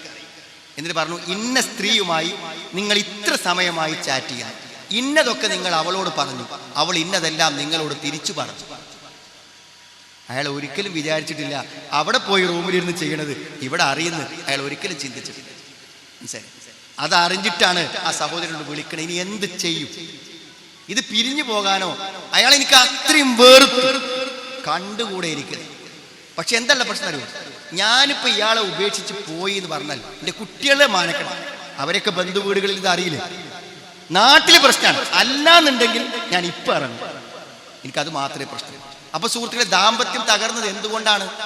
ദീനാണ്. നമ്മൾ ആലോചിക്കണം. കണ്ണുകൊണ്ട് നോക്കിയാൽ കണ്ണുകൊണ്ട് വ്യഭിചാരാണ്, കൈകൊണ്ട് തൊട്ടാൽ കൈകൊണ്ട് വ്യഭിചാരമാണ്. കുല്ലിൽ മുഅ്മിനീന യഗ്ളൂ മിൻ അബ്സാരിഹിം വയഹ്ഫദൂ ഫുറൂജഹും ദാലിക അസ്കാ ലഹും. വിശ്വാസിയോട് പറഞ്ഞ കണ്ണിനെ താഴ്ത്താൻ, ഗുഹ്യസ്ഥാനങ്ങളെ സൂക്ഷിക്കാൻ. അതാണ് അവർക്ക് ഏറ്റവും പരിശുദ്ധമായത്. കുല്ലിൽ മുഅ്മിനാത്തി യഗ്ളുന മിൻ അബ്സാരിഹിന്ന വയഹ്ഫദന ഫുറൂജഹും. പെണ്ണുങ്ങളോട് പറയണം കണ്ണുകളെ താഴ്ത്താൻ, മുഖ്യസ്ഥാനങ്ങളെ സൂക്ഷിക്കാൻ. സുഹൃത്തുക്കളെ, അത് അള്ളാഹ് പറഞ്ഞത് ബോധ്യപ്പെടണം. അള്ളാഹുവിന്റെ കൽപ്പനകളെ നിരാകരിച്ചാൽ എല്ലാ സമയത്തും കണ്ടുകൊണ്ടിരിക്കുന്ന പടച്ചവൻ ഈ കണക്ക് നാളെ പരലോകത്ത് നേർക്ക് നേരെ നമ്മളെ വിചാരണ ചെയ്ത് ഒരു തർജുമാനമില്ലാതെ പടച്ചവനോട് നേരിട്ട് ചോദിക്കും എന്നുള്ള ബോധം അത് ദീനോണ്ടേ പറ്റുള്ളൂ. അപ്പൊ ദീന് കൊണ്ടേ ദാമ്പത്യം നന്നായി പോകും. ഞാൻ എപ്പോഴും പറയും, ഈ സഹോദരിമാരൊക്കെ വിവാഹം കഴിച്ച് ഭർത്താക്കന്മാരുണ്ടായി ജോലിയും സൗകര്യങ്ങളും ഒക്കെ ഉള്ള ആളുകളെ ഭാര്യമാരായി ജീവിക്കുന്ന ആളുകൾ, ആ സ്ത്രീകൾ പലപ്പോഴും അവിടെ വേദനകൾ പറഞ്ഞു വിളിക്കാറുണ്ട്. ഞാൻ ചിന്തിക്കും, സഹോദരങ്ങളെ, നിങ്ങൾ വിവാഹം കഴിച്ച ഒരു പെണ്ണിന്റെ പ്രശ്നങ്ങൾ നിങ്ങളോട് പറയാതിരിക്കുകയും നിങ്ങൾക്കതിന് പരിഹാരം കാണാതിരിക്കുകയും ചെയ്യുന്നുവെങ്കിൽ പിന്നെ ആ ഭർത്താവിൻ്റെ പ്രയോജനം എന്താണ്? പിന്നെ ആ ഭർത്താവിനെ കൊണ്ടുള്ള പ്രയോജനം എന്താണ്? ആലോചിക്കണം. തിരിച്ചും അങ്ങനെ തന്നെയാണ്. രണ്ടാമതൊരു വിവാഹം മക്കൾ ഭർത്താവ് കഴിക്കുന്നതിനെ കുറിച്ചൊക്കെ സഹോദരിമാര് വിഷമം പറയാറുണ്ട്. സാധാരണ ഇതൊരു സ്ത്രീക്ക് ഉൾക്കൊള്ളാൻ അല്പം പ്രയാസമാണ്. പക്ഷെ ഇസ്ലാം അനുവദിച്ചതാണ്. കഴിച്ചിട്ടുണ്ടെങ്കിൽ നമ്മൾ എന്തായാലും അതിനെതിരെ പടവാളെടുക്കാൻ പറ്റില്ല. കാരണം അത് ഇസ്ലാമിന്റെ നിയമങ്ങൾക്കെതിരെയുള്ള ഒരു യുദ്ധമായിരിക്കാൻ സാധ്യതയുണ്ട്. അപ്പോൾ പലപ്പോഴും പല സഹോദരിമാരും പടച്ചോനെ പേടിച്ചിട്ട് അത് തൽക്കാലം അംഗീകരിച്ചു കൊടുക്കുന്നത് കാണാൻ പറ്റും. പക്ഷെ അവിടെ പലപ്പോഴും നമ്മൾ മനസ്സിലാക്കുന്ന ഒരു കാര്യം, തൻ്റെ ഭാര്യയ്ക്ക് ചെയ്യാൻ കഴിയുന്നത് അവൾ ചെയ്തിരിക്കണം. ഒരു ഭാര്യയ്ക്ക് അവൾക്ക് ചെയ്യാൻ കഴിയുന്നത് പരമാവധി ഒരു ഭർത്താവിന് ചെയ്തു കൊടുക്കുന്നുണ്ടെങ്കിൽ അവിടെ ഭർത്താവ് വേറൊരാവശ്യക്കാരനാകാനുള്ള സാധ്യത വളരെ വിരളം മാത്രമാണ്. പക്ഷെ പലപ്പോഴും അത് മറ്റൊരു വിവാഹത്തിലേക്ക് എത്തുമ്പോൾ മാത്രമേ അവർ ആലോചിക്കുന്നുള്ളൂ. അല്ലെങ്കിൽ മരിക്കും, ഭർത്താവ് മരിച്ചു കിടക്കുമ്പോൾ ഇനി ഞാൻ എന്ത് ചെയ്യുമെന്ന് ചിന്തിക്കുമ്പോഴാണ് ആ സാന്നിധ്യത്തിൻ്റെ വില മനസ്സിലാവുക. അതുകൊണ്ട് സഹോദരങ്ങളെ, ദാമ്പത്യം എന്നത് ഒരു വല്ലാത്ത അവസരമാണ്. നമ്മുടെ ജീവിതത്തിൽ വേണ്ടതെല്ലാം വിവാഹ ദാമ്പത്യത്തിൽ നിന്ന് കിട്ടും. അതിന് കിട്ടാത്ത ഒന്നുമില്ല. ഒരു 10-18 വയസ്സ് കഴിഞ്ഞാൽ എന്ത് ചെയ്യും? മനുഷ്യന് ഓരോരോ പ്രശ്നങ്ങൾ തുടങ്ങും ജീവിതത്തിൽ. എന്ത് പ്രശ്നങ്ങൾ തുടങ്ങിയാലും ഭാര്യ ഭർത്താക്കന്മാരായി ജീവിക്കുന്ന ആളുകൾക്ക് ഒരു ബുദ്ധിമുട്ടില്ല. ഒരു പെൺകുട്ടി ഇപ്പോൾ നിങ്ങൾ പറഞ്ഞു, ഭർത്താവ് ഇങ്ങനെ ഈ ഓൺലൈൻ ചൂത് കളിച്ചു, ഓൺലൈനിൽ ചൂതുണ്ട്, അത് കളിക്കുമ്പോൾ ആദ്യം ഒരു 5000 ഇട്ടാൽ 10000 കിട്ടും, 10000 ഇട്ടാൽ 20000 കിട്ടും. അങ്ങനെ ഇട്ടിട്ട് എന്ത് വെച്ചാൽ ഇയാൾ പിന്നെ കിട്ടലുണ്ടാവില്ല. പിന്നെ അടുത്ത ഘട്ടങ്ങളിൽ അത് കിട്ടൂല. അങ്ങനെ പിന്നെ എങ്ങനെ എന്ത് ചെയ്യും? ഉള്ള കടമൊക്കെ വീടാൻ വേണ്ടി ലക്ഷങ്ങളും കോടികളൊക്കെ ഇടും. അങ്ങനെ ഇവളുടെ ആഭരണങ്ങളും എല്ലാം ഇയാൾ ഓരോ ആവശ്യങ്ങൾ പറഞ്ഞു വാങ്ങും. അവസാനമാണ് കണ്ടുപിടിക്കപ്പെട്ടത് ഇത് ഓൺലൈൻ ചൂതാണ് എന്ന് കണ്ടുപിടിക്കപ്പെട്ടു. അപ്പൊ ആ സഹോദരി പറഞ്ഞു, ഇത്രയും വർഷം അയാളുടെ കടവും പ്രശ്നങ്ങളും പരിഹരിക്കാൻ വേണ്ടി ഞാൻ കൂടെ നിന്നു. പക്ഷേ അയാൾ ഒരിക്കലും അതിന് പിൻവാങ്ങാൻ തയ്യാറല്ല. അപ്പൊ ഇതുവരെ അയാളൊരു ആത്മഹത്യ ചെയ്യാതെ നിലനിന്നത് അവളുടെ സപ്പോർട്ട് കൊണ്ടാണ്. സ്വന്തം പിന്നെ മഹറടക്കം ഊരിക്കൊടുത്ത് താൻ ജോലി ചെയ്തുണ്ടാക്കിയ സമ്പത്ത് മുഴുവനും വീട്ടിലേക്ക് ആവശ്യമുള്ളത് കൊടുത്ത് ബാക്കി സമ്പാദിച്ച് കുറിയിൽ കൂടി ഭർത്താവിനെ സംരക്ഷിച്ചു. അവസാനവും അയാൾ ഇതൊന്ന് വിട്ടു നിൽക്കാതെ വന്നപ്പോൾ അവർ പറഞ്ഞു, ഭർത്താവിനെ സഹായിക്കണമല്ലോ ഭാര്യ, പക്ഷെ അയാളെ സഹായിച്ച് മുന്നോട്ട് പോകാൻ എനിക്ക് ഒരിക്കലും കഴിയില്ല. അതുകൊണ്ട് വേർപ്പെടാൻ ആഗ്രഹിക്കുന്നു. മനസ്സിന് ചെറിയ വിഷമമുണ്ട്, വേർപ്പെട്ട് ജീവിക്കല്ലാതെ എനിക്ക് നിവർത്തില്ല. അപ്പൊ നോക്കൂ, നിങ്ങൾ എത്രമാത്രം നമ്മുടെ വിഷയങ്ങളിൽ പരസ്പരം ചേർത്ത് പിടിക്കുന്നുണ്ട്. പറഞ്ഞാൽ മതി സുഹൃത്തുക്കളെ, പറഞ്ഞാൽ തീരും. വിഷമങ്ങൾ പറഞ്ഞാൽ തീരും. അത് പറയാനുള്ള, പരസ്പരം പങ്കുവെക്കാനുള്ള ഒരു ബന്ധം നമ്മുടെ ജീവിതത്തിൽ വേണം. ഞാൻ പറയും, നിങ്ങളൊരു കൗൺസിലറെടുത്തും പോകണ്ട, ആരത്തും പോകണ്ട.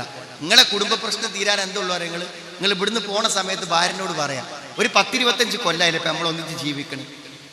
നീ ഒരു വിവാഹം കഴിക്കുന്ന സമയത്ത് നീ പ്രതീക്ഷിച്ചൊരു ഭർത്താവാകാൻ എനിക്ക് പറ്റിയിട്ടുണ്ടോ? അനക്ക് എന്തു വേണമെങ്കിലും എന്നോട് പറയാം. നീ വിചാരിച്ചൊരു ഭർത്താവാകാൻ എനിക്ക് പറ്റിയിട്ടുണ്ടോ? എന്താണ് ഇപ്പം ഞാൻ അനക്ക് ഇനി ചെയ്തു തരേണ്ടത് എന്നൊന്ന് തുറന്ന് ചോദിച്ചു നോക്ക് നിങ്ങൾ. ഞാൻ നിന്നോട് ദേഷ്യപ്പെടില്ല, ഒന്നും പറയില്ല, നിനക്കിപ്പോൾ ഓപ്പണായിട്ട് പറയാം. നിങ്ങൾ ഒരിക്കലും ചിന്തിക്കാത്തത് അവർ പറയും. അത് തിരിച്ചും പറയാം. ഭർത്താവിനോട് പറയാ, നിങ്ങളിപ്പോൾ എന്നെ വിവാഹം കഴിച്ചു, നിങ്ങളിപ്പോൾ വേറൊരു വിവാഹം കഴിച്ചിട്ടില്ല, നിങ്ങൾക്കൊരു ഭാര്യ എന്നുള്ള നിലക്ക് എന്താണ് എന്നിൽ നിന്ന് കിട്ടാതെ പോയത്, എങ്ങനെയാവണമെന്നാണ് ആഗ്രഹിക്കുന്നത്, ഇത് പറയാനുള്ളൊരു മനസ്സ് ഏതെങ്കിലും ദമ്പതികൾക്ക് ഉണ്ടെങ്കിൽ പിന്നെ അവരിടയിൽ വല്ല പ്രശ്നം ഉണ്ടാവും. ഒരു പ്രശ്നം ഉണ്ടാവില്ല. ഈ കൗൺസിലിങ്ങിന് വരുന്ന സമയത്ത് ഈ സ്ത്രീകൾ അവിടെ പ്രശ്നങ്ങൾ പറയുമ്പോൾ ഞാൻ എന്ത് ചെയ്യുന്നറിയോ, ഈ അടുത്തിരിക്കുമ്പോൾ ഭർത്താവിനെ വിളിച്ചിട്ട് പറയും, നിങ്ങളിവിടെ ഇരുന്നോളൂ, നിങ്ങളൊന്നും പറയണ്ട, അവൾക്ക് പറയാനുള്ളതൊക്കെ ഒന്ന് പറയട്ടെ. അപ്പൊ ചില സ്ത്രീകൾ എന്ത് ചെയ്താൽ അയാളെപ്പറ്റി പറയാനുള്ളത് അയാളെ മുമ്പൊന്ന് പറയാൻ മടിക്കും. അപ്പൊ പിന്നെ സ്വാഭാവികമായിട്ട് അവർ ഒറ്റക്ക് പറയും. നമുക്കും ഒരു പെണ്ണിനോട് ഒറ്റയ്ക്ക് സംസാരിക്കേണ്ടത്. ഇപ്പൊ എന്ത് ചെയ്യുന്നൊരു ഞാൻ പറയും, നിങ്ങൾ ഇയാളെ തൽക്കാലം മറക്ക്, എന്നിട്ട് നിനക്ക് പറയാനുള്ളതൊക്കെ പറയണം. അപ്പൊ ഇതിങ്ങനെ കരഞ്ഞൊരു അരമണിക്കൂർ പറഞ്ഞു തീരുമ്പോഴേക്കിന് അപ്പോഴാണ് ഇയാൾ ആലോചിക്കണത്, ഇത്ര വലിയ ബുദ്ധിമുട്ട് ഇവൾക്ക് എന്നെ കൊണ്ട് ഉണ്ടായിരുന്നോ എന്നുള്ളത് അവരപ്പോഴാണ് ജീവിതത്തിൽ ആദ്യമായി മനസ്സിലാക്കുന്നത്. അപ്പൊ പിന്നെ നമ്മളൊന്നും പറഞ്ഞു കൊടുക്കണമെന്ന് വരില്ല, നമ്മളൊന്നും പറഞ്ഞു കൊടുക്കേണ്ടി വരില്ല. ചിലപ്പോൾ അവർ എഴുന്നേറ്റ് പറയും, ഇനി നിങ്ങൾ ഉസ്താദ് ഒന്നും പറയണ്ട, ഇതൊക്കെ ഞാൻ സോൾവ് ചെയ്യും, ഇതൊക്കെ ഞാനാണ് പരിഹരിക്കും. ഒരു 2 മാസം കഴിഞ്ഞിട്ട് നിങ്ങളൊന്ന് വിളിക്കട്ടെ, ഓളെ പ്രശ്നം പരിഹരിച്ചിട്ടില്ലെങ്കിൽ മാത്രം പരിഹരിച്ചാൽ മതിയാണ്. സഹോദരങ്ങളെ, അത്രമാത്രം പറയാനുണ്ട് തമ്മിൽ. പക്ഷെ ഇത്രമാത്രം ഒപ്പം നിന്നിട്ടും അതൊന്ന് പറയാനൊരു അവസരം കൊടുത്തിട്ടില്ല. നിസ്സാര കാര്യങ്ങളുണ്ട്. അല്പമൊന്ന് വിശാലത കാണിച്ച് അല്പമൊന്ന് ത്യാഗം ചെയ്യാൻ തയ്യാറായാൽ നമ്മുടെ ഭർത്താവിന് ഒരു ഭാര്യയെ കൊണ്ട് കിട്ടുന്നതെല്ലാം നമ്മളെ കൊണ്ട് കിട്ടും. ഒരു ഭർത്താവിനെ കൊണ്ട് നമുക്ക് കിട്ടേണ്ടതെല്ലാം തരാൻ നമ്മുടെ ഭർത്താവിന് പറ്റും. അങ്ങനത്തെ ഒരു ബന്ധം നമ്മുടെ അത് അള്ളാഹ് നമ്മോട് പറഞ്ഞ കാര്യം. നല്ല ആളാ പാട്ടുകാരൻ, നാട്ടിലെല്ലാ പരിപാടിയിലും ഉണ്ടാവും, എല്ലാറ്റിലും ഉണ്ടാവും, എല്ലായിടത്തും മാന്യമായിട്ട് കാര്യമില്ല. ഖിയാറുക്കും നിസാഇക്കും, സ്വന്തം ഭാര്യയോട് മാന്യമായി പെരുമാറാൻ കഴിയുന്ന ആളാണ് ഏറ്റവും നല്ല. ലോകത്താരും തെറി പറയാത്ത ആളും ഭാര്യന് തെറി പറയും, എല്ലാവരോടും മാന്യമായിട്ട് പറയുന്നു. ഏറ്റവും അറപ്പുള്ള വാക്കും പ്രയോഗവും ഭാര്യനെ വിളിക്കും. റസൂൽ എന്താ പറഞ്ഞ്, ഖിയാറുക്കും നിസാഇക്കും, ആരോട് എന്ത് പറഞ്ഞാലും ഭാര്യനോട് മാന്യമായിട്ടേ പെരുമാറും, അവനാണ് നിങ്ങളിൽ ഏറ്റവും ഉത്തമനാണ്. അങ്ങനത്തെ ഉത്തമന്മാരാവാൻ പറ്റൂ സഹോദരങ്ങൾ. ഭാര്യമാരോട് നല്ല നിലക്ക് പെരുമാറും. മേലെന്നുള്ള കൽപ്പനയാണ്, അള്ളാന്റെ കൽപ്പനയാണ്. മാന്യമായി ഭാര്യമാരോട് പെരുമാറാത്തവൻ ഖുർആനിന്റെ നിയമം ലംഘിച്ചവനാണ്. അപ്പൊ ദീനോണ്ടേ പറ്റുള്ളൂ, ദീന് കൊണ്ട് മാത്രമേ മാറ്റങ്ങൾ ഉണ്ടാവൂ. ആ ദീനിനെ ശരിയായി പാലിച്ച് മുന്നോട്ട് പോകാൻ നമുക്ക് കഴിയാന്നുള്ളതാണ്. ഭർത്തൃ വീട്ടിലെ പ്രശ്നങ്ങൾ, അമ്മായിമ്മ പ്രശ്നങ്ങൾ, മരുമകൾ പ്രശ്നങ്ങൾ, എല്ലാറ്റിൻ്റെ പിന്നിലും എന്താണുള്ളത് സുഹൃത്തുക്കളെ?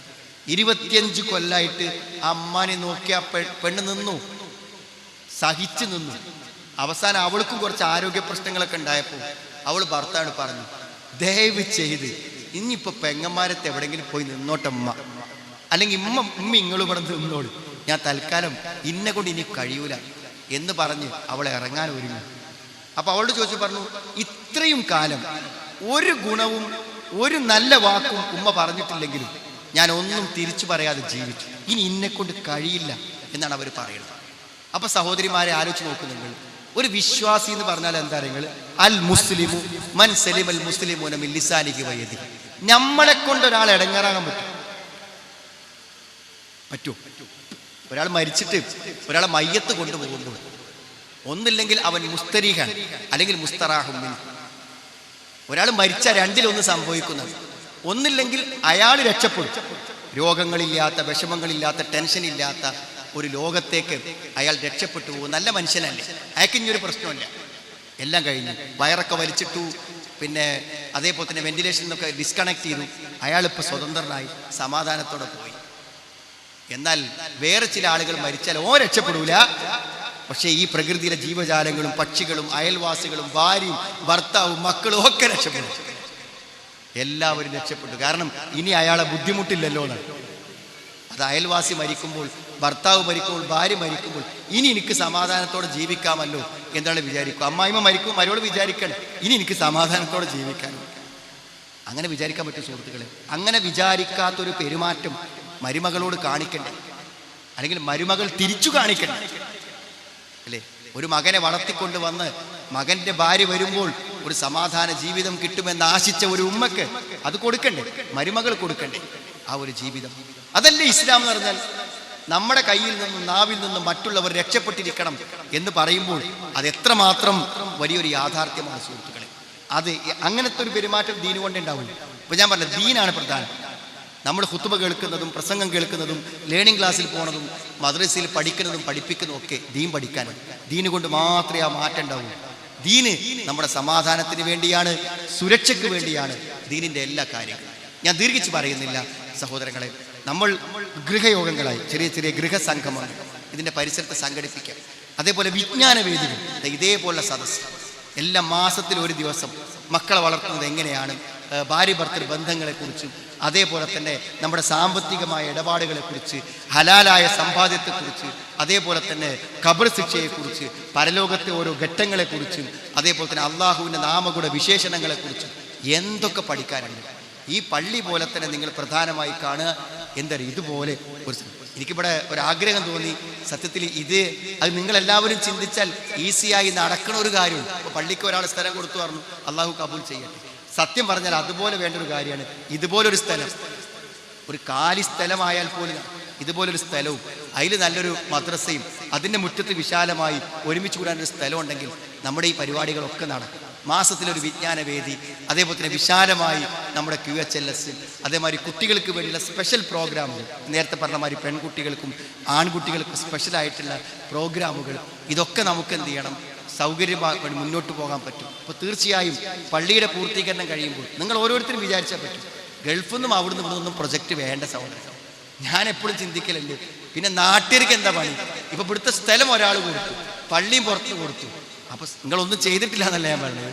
ഈ സാധാരണഗതിയിൽ ഒരു ദിവസം സുബൈ നിസ്കരിച്ച് ഞാൻ ഇറങ്ങുമ്പോൾ ഒരു നാട്ടിലത്തെ കുറച്ച് ആൾക്കാർ വലിയൊരു കവറും കടലാസൊക്കെ എടുത്തിട്ട് സുബൈക്ക് പള്ളിയാണ്, ഞാൻ നിസ്കരിക്കാൻ പോയ പള്ളിയിൽ എന്നിട്ട് വന്നിട്ട് പറഞ്ഞു, ഞങ്ങൾ PN അടുത്ത് പോയിട്ടുണ്ട്, ഫൈസൽ മോനത്ത് പോയിട്ടുണ്ട്, ഇപ്പം നിങ്ങളടുത്ത് വരുന്നത്. അപ്പോൾ എന്താ വെച്ചാൽ അപ്പോൾ പറഞ്ഞു, ഞങ്ങളുടെ നാട്ടിൽ ഒരാൾ 20 സെൻറ്റ് സ്ഥലം തന്നു, അപ്പോൾ ഇനി ഒരു പള്ളിൻ്റെ പ്രൊജക്റ്റ് ഞങ്ങൾ ഉണ്ടാക്കിയിട്ടുണ്ട്, അപ്പോൾ ഇത് ആരോടെങ്കിലുമൊക്കെ ഒന്ന് പറഞ്ഞ് സാധിപ്പിച്ച് തരണമെന്ന്.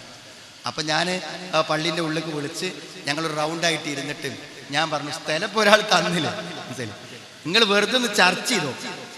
നിങ്ങൾ പള്ളിക്ക് ഒരു 10 രൂപ കൊടുക്കുന്നുണ്ടെങ്കിൽ അത് നിങ്ങൾ കൊടുക്കേണ്ടത് നിങ്ങളുടെ നാട്ടിലെ പള്ളിക്കല്ലേ, അല്ലേ? നിങ്ങൾ നിസ്കരിക്കാൻ പോണ പള്ളിക്കല്ലേ നിങ്ങൾ കൊടുക്കേണ്ടത്. അപ്പം നിങ്ങളുടെ നാട്ടിലെ പള്ളി വേറൊരു സ്പോൺസർ ഉണ്ടാക്കി തന്നാൽ നിങ്ങൾക്ക് എന്നാ പള്ളിക്ക് ഒരു സംഭാവന കൊടുക്കാൻ പറ്റുക? അതിന് അവസരം ഉണ്ടാവില്ല. അവിടെ നിങ്ങൾ ദയവ് വിചാരിച്ചിട്ടൊരു മീറ്റിംഗ് കൂടിയിട്ട് ഇങ്ങൾക്ക് പറ്റുമോ പറ്റൂലേ എന്നൊന്ന് ചർച്ച ചെയ്യാം. പറ്റൂലെങ്കിൽ മാത്രം നിങ്ങൾ എന്ത് ചെയ്യുക, പുറത്തേക്ക് അല്ല കൊടുത്തോരത്തൊക്കെ പ്ലാന് തിരിച്ചു വാങ്ങുക. എന്നിട്ട് നിങ്ങൾക്ക് പറ്റുമോ പറ്റൂലേ എന്ന് നാട്ടിനോടൊക്കെ ചോദിക്കാം. പറ്റൂല എന്ന് എല്ലാവരും പറയുകയാണെങ്കിൽ നിങ്ങൾ തന്നോളി, നമുക്ക് ആർക്കെങ്കിലുമൊക്കെ കൊടുത്തോക്കാം. ഒരതിഥി പോയി, അൽഹംദുലില്ലാ പള്ളി ഓലന്നെ ഉണ്ടാക്കി. അതിൻ്റെ ഉദ്ഘാടനം ഒരു വ്യാഴാഴ്ച ഇന്നെ അവർ വിളിച്ചു. പക്ഷെ വ്യാഴാഴ്ച എനിക്ക് ലേണിംഗ് ക്ലാസ് ഉണ്ട്. അത് 20 കൊല്ലമായിട്ട് ഞാൻ മുടങ്ങാൻ നടത്തണമാകുന്നുണ്ട്. ആ ലേണിംഗ് ക്ലാസ് മുടക്കി ഞാൻ പോരൂല. ആ സമയത്ത് എനിക്ക് പങ്കെടുക്കാൻ പറ്റില്ല ആ നാട്ടിൽ. മാത്രമല്ല എനിക്ക് തോന്നുന്നത് അപ്പോഴേക്കിനും ഒരു സ്ത്രീ പറഞ്ഞുകൊണ്ട് ആ പള്ളിനോട് ചേർന്ന് കുറച്ചും കൂടി സ്ഥലം ഞാൻ തരാം, അത് മദ്രസയാക്കി. സുഹൃത്തുക്കളെ, സത്യത്തിൽ എന്താ വെച്ചാൽ ഒരിക്കലും നമ്മൾ പുറത്തുനിന്ന് ഇപ്പോൾ ഇവിടുന്ന് പിന്നെ നന്ദിയിൽ തന്നെയുള്ള ഒരു സുഹൃത്താണ് നിങ്ങൾ ഈ പള്ളിക്ക് തന്നറിയുമ്പോൾ എനിക്കൊരു സമാധാനമുണ്ട്. കാരണം അത് ഇവിടുത്തെ ആൾ തന്നെയാണല്ലോ. ഞാൻ പറഞ്ഞ ഈ നാട്ടിലുള്ള ആളുകൾക്ക് ആ അവസരങ്ങൾ ആദ്യം കൊടുക്കും. അപ്പം ഇനി ഒരു മദ്രസൻ്റെ കാര്യം വരുമ്പോൾ ഞാൻ പറഞ്ഞു, ദയവ് വിചാരിച്ചിട്ട് നിങ്ങൾ പുറത്തെ പ്രൊജക്റ്റും കാര്യങ്ങളൊക്കെ ആലോചിക്കുന്നതിന് മുമ്പ് നമുക്ക് എല്ലാവർക്കും ഒരുമിച്ച് കൂടാനും നമ്മുടെ കുട്ടികൾക്ക് പഠിക്കാനും നമുക്ക് ഇതേപോലെ മാസത്തിലൊരിക്കൽ വിജ്ഞാന വേദികൾ നടത്താനും ഇതേപോലെ പ്രഭാഷണം സംഘടിപ്പിക്കാനൊക്കെ ഉള്ള സ്ഥലം നമ്മൾ തന്നെ കൊടുക്കുമെന്ന് വിചാരിക്കും. ഇപ്പം എപ്പോഴും ചോദിക്കും, ഇന്നലെയും ചോദിച്ച എന്നോട് ഒരാൾ എന്താണ്, വാപ്പ മരിച്ചു, അപ്പോൾ വാപ്പൻ്റെ കുറച്ച് പൈസ ഉണ്ട്, ലിക്വിഡ് ക്യാഷ്, അത് പിന്നെ ഞങ്ങൾ എടുക്കേണ്ട വിചാരിച്ചു. അപ്പോൾ കൊടുക്കാൻ പറ്റിയൊരു പള്ളി ഉണ്ടോ, ജാരിയായ സ്വതക്ക ആയിട്ട് കൊടുക്കാൻ ഒരു പള്ളി ഉണ്ടോ എന്ന് ചോദിച്ചു. അപ്പോൾ ഞാനൊരു അഡ്രസ്സൊക്കെ അയച്ചു കൊടുത്തൊരു പള്ളി കൊടുക്കുക. അതേമാതിരി എപ്പോഴും വിളിച്ചു ചോദിക്കും, ഉമ്മ മരിച്ചു, ഉമ്മൻ്റെ ഗോൾഡൊക്കെ ഉണ്ട്, അത് എവിടെ കൊടുക്കുക എന്ന് ചോദിക്കും. ഞാനപ്പോൾ വിചാരിക്കും, ഉമ്മ മരിക്കേണ്ട മുന്നേ മകനെ കൊടുത്തുകൂടാത്, അല്ലേ? മരിക്കേണ്ട മുന്നേ ഉമ്മക്കന്നെ ഉമ്മനെ കൈയോട് കൊടുക്കുക, കൂലി കിട്ടും, അല്ലേ? അല്ലേ? നിങ്ങളൊക്കെ മരിച്ചിട്ട് സ്വത്ത് ഓഹരി വെക്കുമ്പോൾ മക്കൾ ആലോചിക്കുകയാണെന്ത്, ആ അങ്ങാടിയിലുള്ള 5 സെൻറ്റ് ഉണ്ടല്ലോ അത് നമ്മൾ എടുക്കേണ്ട, അത് ഉമ്മാൻ്റെ പേരിലാണ് കൊടുക്കാൻ, എന്നത് ഉമ്മാക്ക് കൊടുത്തൂടെ, വാപ്പാക്ക് കൊടുത്തൂടെ? അപ്പോൾ സുഹൃത്തുക്കളെ, നമ്മളൊക്കെ ആലോചിക്കേണ്ടതെന്ന് വെച്ചാൽ നമ്മളെ സ്വത്തൊക്കെ ആൾക്കാർ വീതിച്ചെടുക്കും. 1/3 വരെ നിങ്ങൾക്ക് എന്ത് ചെയ്യാൻ പറ്റും, കൊടുക്കാൻ പറ്റും, ഒരു പ്രശ്നമല്ല. വഖഫ് ചെയ്യുന്നതിന് ബുദ്ധിമുട്ടില്ല. ഞാൻ പറഞ്ഞത് നിങ്ങൾ കൊടുക്കണമെന്നല്ല, നിങ്ങളതൊക്കെ ഒന്ന് ആലോചിക്കണം. നമ്മുടേതായ നിലക്കൊരു ഡെപ്പോസിറ്റ് നമ്മൾ സ്വന്തം നിലക്കൊന്ന് ആലോചിക്കണം. വലിയൊരു സമാധാനം തരങ്ങൾ. ഒരു 100 കൊല്ലം കഴിഞ്ഞ് നമ്മളിവിടെ വരിക വെച്ചു, രണ്ടാമത് ഇവിടെ വരികയാണെങ്കിൽ ഇതൊന്നും നിങ്ങളെ ആരും മക്കളെടുത്തും കുട്ടികളെടുത്തൊന്നും ഉണ്ടാവുമെന്ന് നമുക്ക് പറയാൻ പറ്റില്ല. എന്നാലേ ആ പള്ളി ഉണ്ടാക്കിയ സ്ഥലം ഉണ്ടല്ലോ, അത് അവിടെ അങ്ങനെ നിൽക്കണം. ഒരു സംശയം, ആ പള്ളി ഉണ്ടാക്കിയ സ്ഥലം ഒരു മാറ്റത്തിന് വിധേയമാകില്ല. ഇനി മാറ്റത്തിന് വിധേയമായി വല്ല ഹൈവേ വന്ന് പോയിക്കണമെങ്കിൽ തന്നെ തരങ്ങൾ ആ പണം കൊണ്ട് വേറെ സ്ഥലത്ത് ഒരു പള്ളി ഉണ്ടാവും. വഖഫ് ചെയ്താൽ അത് അള്ളാഹ്ക്ക് പോയൊരു സംഗതി പിന്നെ എവിടെ നിൽക്കൂല. അത് മാത്രമേ നമ്മുടെ പേരിൽ ഈ ഭൂമിയിൽ ഉണ്ടാവുള്ളൂ എന്ന് നമ്മൾ ആത്മാർത്ഥമായി ആലോചിക്കണം. ആധാരങ്ങൾ മാറുമ്പോൾ ഒരാധാരം മാത്രം നമ്മുടെ പേരിൽ കിടക്കാൻ എന്നും സാധ്യമാകുന്നത് വഖഫ് കൊണ്ടാണ്. അതുകൊണ്ട് നാളെ പരലോകത്തേക്ക് വേണ്ടിയുള്ള നന്മകൾ മാതൃകാപരമായി ചെയ്യാനും നമ്മൾ ഓരോരുത്തരും പരിശ്രമിക്കണമെന്നാണ് ഓർമ്മപ്പെടുത്താനുള്ളത്. 1 പവൻ ഞാൻ കൊടുക്കുമെന്ന് ഒരു സഹോദരി തീരുമാനിച്ചാൽ ഒരു നാട്ടിൽ ഒരു പള്ളി ഉണ്ടാവൂലേ, ഒരു ഭൂമി കിട്ടൂലേ? 1 പവൻ 10ഉം 20ഉം പവനിൽ നിന്ന് 1 പവൻ എല്ലാ വീട്ടിലുമുള്ളവർ കൊടുക്കുമെന്ന് തീരുമാനിച്ചാൽ പോലും ഒരു നാടിൽ എന്ത് സ്ഥാപനങ്ങളും വരാൻ അവർക്ക് ഈസിയായി പറ്റും. അതുകൊണ്ട് നമ്മൾ എന്തു കൊടുത്തു, വേദനിക്കുന്ന എന്തു നിക്ഷേപമുണ്ട്, അവസാനം കണ്ണടക്കുമ്പോൾ തിരിച്ചു വരുമ്പോൾ എന്തുണ്ട് എന്ന് ചിന്തിക്കാൻ ഒന്ന് വേണം. ഒരു സുഹൃത്ത് ഗൾഫിൽ നിന്ന് എന്നെ വിളിച്ചിട്ട് പറഞ്ഞു, ഞാൻ നാട്ടിൽ വരുന്നുണ്ട്, പാപ്പാക്ക് ക്യാൻസറാണ്, ചികിത്സകളൊന്നുമില്ല എന്ന് പറഞ്ഞ് വീട്ടിൽ കൊടുത്തിട്ടുണ്ട്, അപ്പം നിങ്ങളൊന്ന് പോയിട്ട് ഒന്ന് സംസാരിക്കണം എന്ന് എന്നോട് പറഞ്ഞു. അപ്പം ഞാൻ എന്താ വെച്ചാൽ അന്നൊക്കെ ഒഴിവുള്ള കാലമാണ്, അതുകൊണ്ട് ഞാൻ അവരെ വീട്ടിലേക്ക് പോയി സംസാരിക്കണം. അപ്പം ഞാൻ അയാളോട് ഇങ്ങനെ സമാധാനം പറയണതൊക്കെ കൂലി ഉണ്ടാവും അങ്ങനെയൊക്കെ പറഞ്ഞ് സമാധാനിപ്പിക്കുമ്പോൾ അയാൾ എന്നോട് പറഞ്ഞു, മൗലി ഞാൻ അങ്ങക്കൊന്ന് പറഞ്ഞുതരാം. ഇതുണ്ടോ ഇവിടെ കണ്ടൊരു പള്ളി, ഈ പള്ളി എന്താന്ന് ചോദിച്ചാൽ ഈ പള്ളി ഇവിടെ മുജാഹിദ് പ്രസ്ഥാനം ഉണ്ടായിരുന്നില്ല. അപ്പം അന്ന് ഇവിടെ പരിപാടികൾ വെച്ചു, ആളുകൾ എൻ്റെ വീട് വളഞ്ഞു, ഇവിടെ പ്രശ്നങ്ങൾ ഉണ്ടാക്കി. അന്നൊക്കെ അതിൽ പിടിച്ചു നിന്ന് ഞാൻ തന്നെ സ്ഥലം കൊടുത്തതാണ് ഈ പള്ളി. അതുകൊണ്ട് ഈ കഴിഞ്ഞ ജുമയ്ക്ക് ഞാൻ അവിടെ പോയി. എനിക്ക് മരിക്കാനൊരു ധൈര്യമുണ്ട്. എന്താ ധൈര്യം? ഞാൻ വേറൊന്നും ആഗ്രഹിക്കാതെ എന്ത് ചെയ്തു, എൻ്റെ വീട്ടുമുറ്റത്തൊരു സ്ഥലം പള്ളിക്ക് വേണ്ടി കൊടുത്ത് അവിടെ ഒരു പള്ളി ഉണ്ടായി. അത് പൂർത്തിയായി. അതിൽ ജുമഅക്ക് ആളുകൾ വരുന്നത് കൺനിറയെ കണ്ടാണ് ഞാൻ അള്ളാഹുവിലേക്ക് പോകുന്നത്. അള്ളാഹ് കബൂൽ ചെയ്താൽ എനിക്കത് മതി. അത് മരിക്കാനൊരു ധൈര്യം തന്നെയല്ലേ സുഹൃത്തുക്കളെ? അങ്ങനെ മരിക്കാൻ സമയത്ത് നമുക്കുണ്ട് എന്ന് ഉറപ്പിക്കാൻ പറ്റുന്നത് എന്തുണ്ട് എന്ന് നമ്മൾ ആത്മാർത്ഥമായി ചിന്തിക്കുമ്പോൾ ഈ പള്ളി നിങ്ങൾക്കൊരു സമാധാനമാണ്. ഈ പള്ളിയും അനുബന്ധ സ്ഥാപനങ്ങളും മദ്രസയും എല്ലാം നമുക്കൊരു സമാധാനമാണ്. അതുകൊണ്ട് ഇനിയും ഈ സ്ഥാപനങ്ങളുടെ കൂടെ നിങ്ങൾ ഉണ്ടാവണം. ഇതിൻ്റെ സംരക്ഷണം നിങ്ങൾ ഏറ്റെടുക്കണം. ഇന്ന് വരുമ്പോൾ ആ പുതിയ പള്ളി എന്തുമാത്രം മനോഹരമാണ്. ആ മനോഹാരിതയും ആ കാർപ്പറ്റും ആ വൃത്തിയിൽ നിലനിൽക്കാൻ ആണുങ്ങളും പെണ്ണുങ്ങളും എല്ലാം പരിശ്രമിക്കണം. ആ പള്ളികൾ ഓരോ വക്തിലും നിറഞ്ഞു നിൽക്കണം. അന്ന് 35 ആളെ പള്ളി നിറഞ്ഞുവെങ്കിൽ ഇന്ന് 100 ആളെ പള്ളി നിറയാൻ ഈ നാട്ടിൽ നിങ്ങൾ എന്ത് കണ്ടാൽ 100 ആളെ പള്ളി ഉണ്ടാക്കിയെന്ന് എനിക്കറിയില്ല. ഈ 100 ആൾ ഈ ഇരിക്കുന്ന ആളുകളിൽ കുറേ ആളുകൾക്ക് ഇവിടെ ഉള്ള ആൾക്കാരുണ്ട്. നിങ്ങൾ ഭാര്യയും കുട്ടികളെല്ലാവരും പാടെ നാളെ സുബൈക്ക് വന്നാൽ പിന്നെയും പുറത്ത് ആൾക്കാർ നിൽക്കണ കാണേണ്ടിരുന്ന എനിക്ക് തോന്നുന്നു. അത്രയാണ് ഇപ്പോഴും അതിൻ്റെ സൗകര്യങ്ങളുള്ളത്. തീർച്ചയായും കൂടുതൽ ദീനിനോട് അടുക്കാനും ദീനിൻ്റെ പ്രവർത്തനങ്ങൾക്ക് മുന്നോട്ട് പോകാനുമുള്ള ഒരാവേശമായി ഒരു തുടക്കമായി തീരാൻ ഇന്നത്തെ ഈ പ്രോഗ്രാമിനും ഈ പള്ളിയുടെ വികസനത്തിനും ആവട്ടെ എന്ന് ആത്മാർത്ഥമായി പ്രാർത്ഥിച്ചുകൊണ്ട് ഞാൻ എൻ്റെ വാക്കുകൾ ചുരുക്കുന്നു. ഒരു കൺകുളിർമയുള്ള ജീവിതം നമ്മുടെ മക്കളിൽ നിന്ന് ഇണകളിൽ നിന്ന് അള്ളാഹു നമുക്ക് പ്രദാനം ചെയ്യുമാറാവട്ടെ. ഈ നന്മയ്ക്ക് പിന്നിൽ ആത്മാർത്ഥമായി സഹകരിച്ച പരിശ്രമിച്ച എല്ലാവർക്കും അള്ളാഹു ഇരട്ടിക്കിരട്ടിക്ക് പ്രതിഫലത്തോടുകൂടെ അത് കബൂൽ ചെയ്യുമാറാവട്ടെ. ഈ മഹത്തായ പുണ്യകർമ്മത്തിന് സാക്ഷികളായ നമ്മുടെ ഈ സമയവും സാന്നിധ്യവും അള്ളാഹു നമ്മളിൽ കബൂൽ ചെയ്യുമാറാവട്ടെ. റബ്ബന ആതിന ഫിദ്ദുനിയ ഹസന വഫിൽ ആഖിറതി ഹസനത വഖിനാ അദാബന്നാർ വൽഹംദുലില്ലാഹി റബ്ബിൽ ആലമീൻ. അല്ലാഹുമ്മ സ്വല്ലി അലാ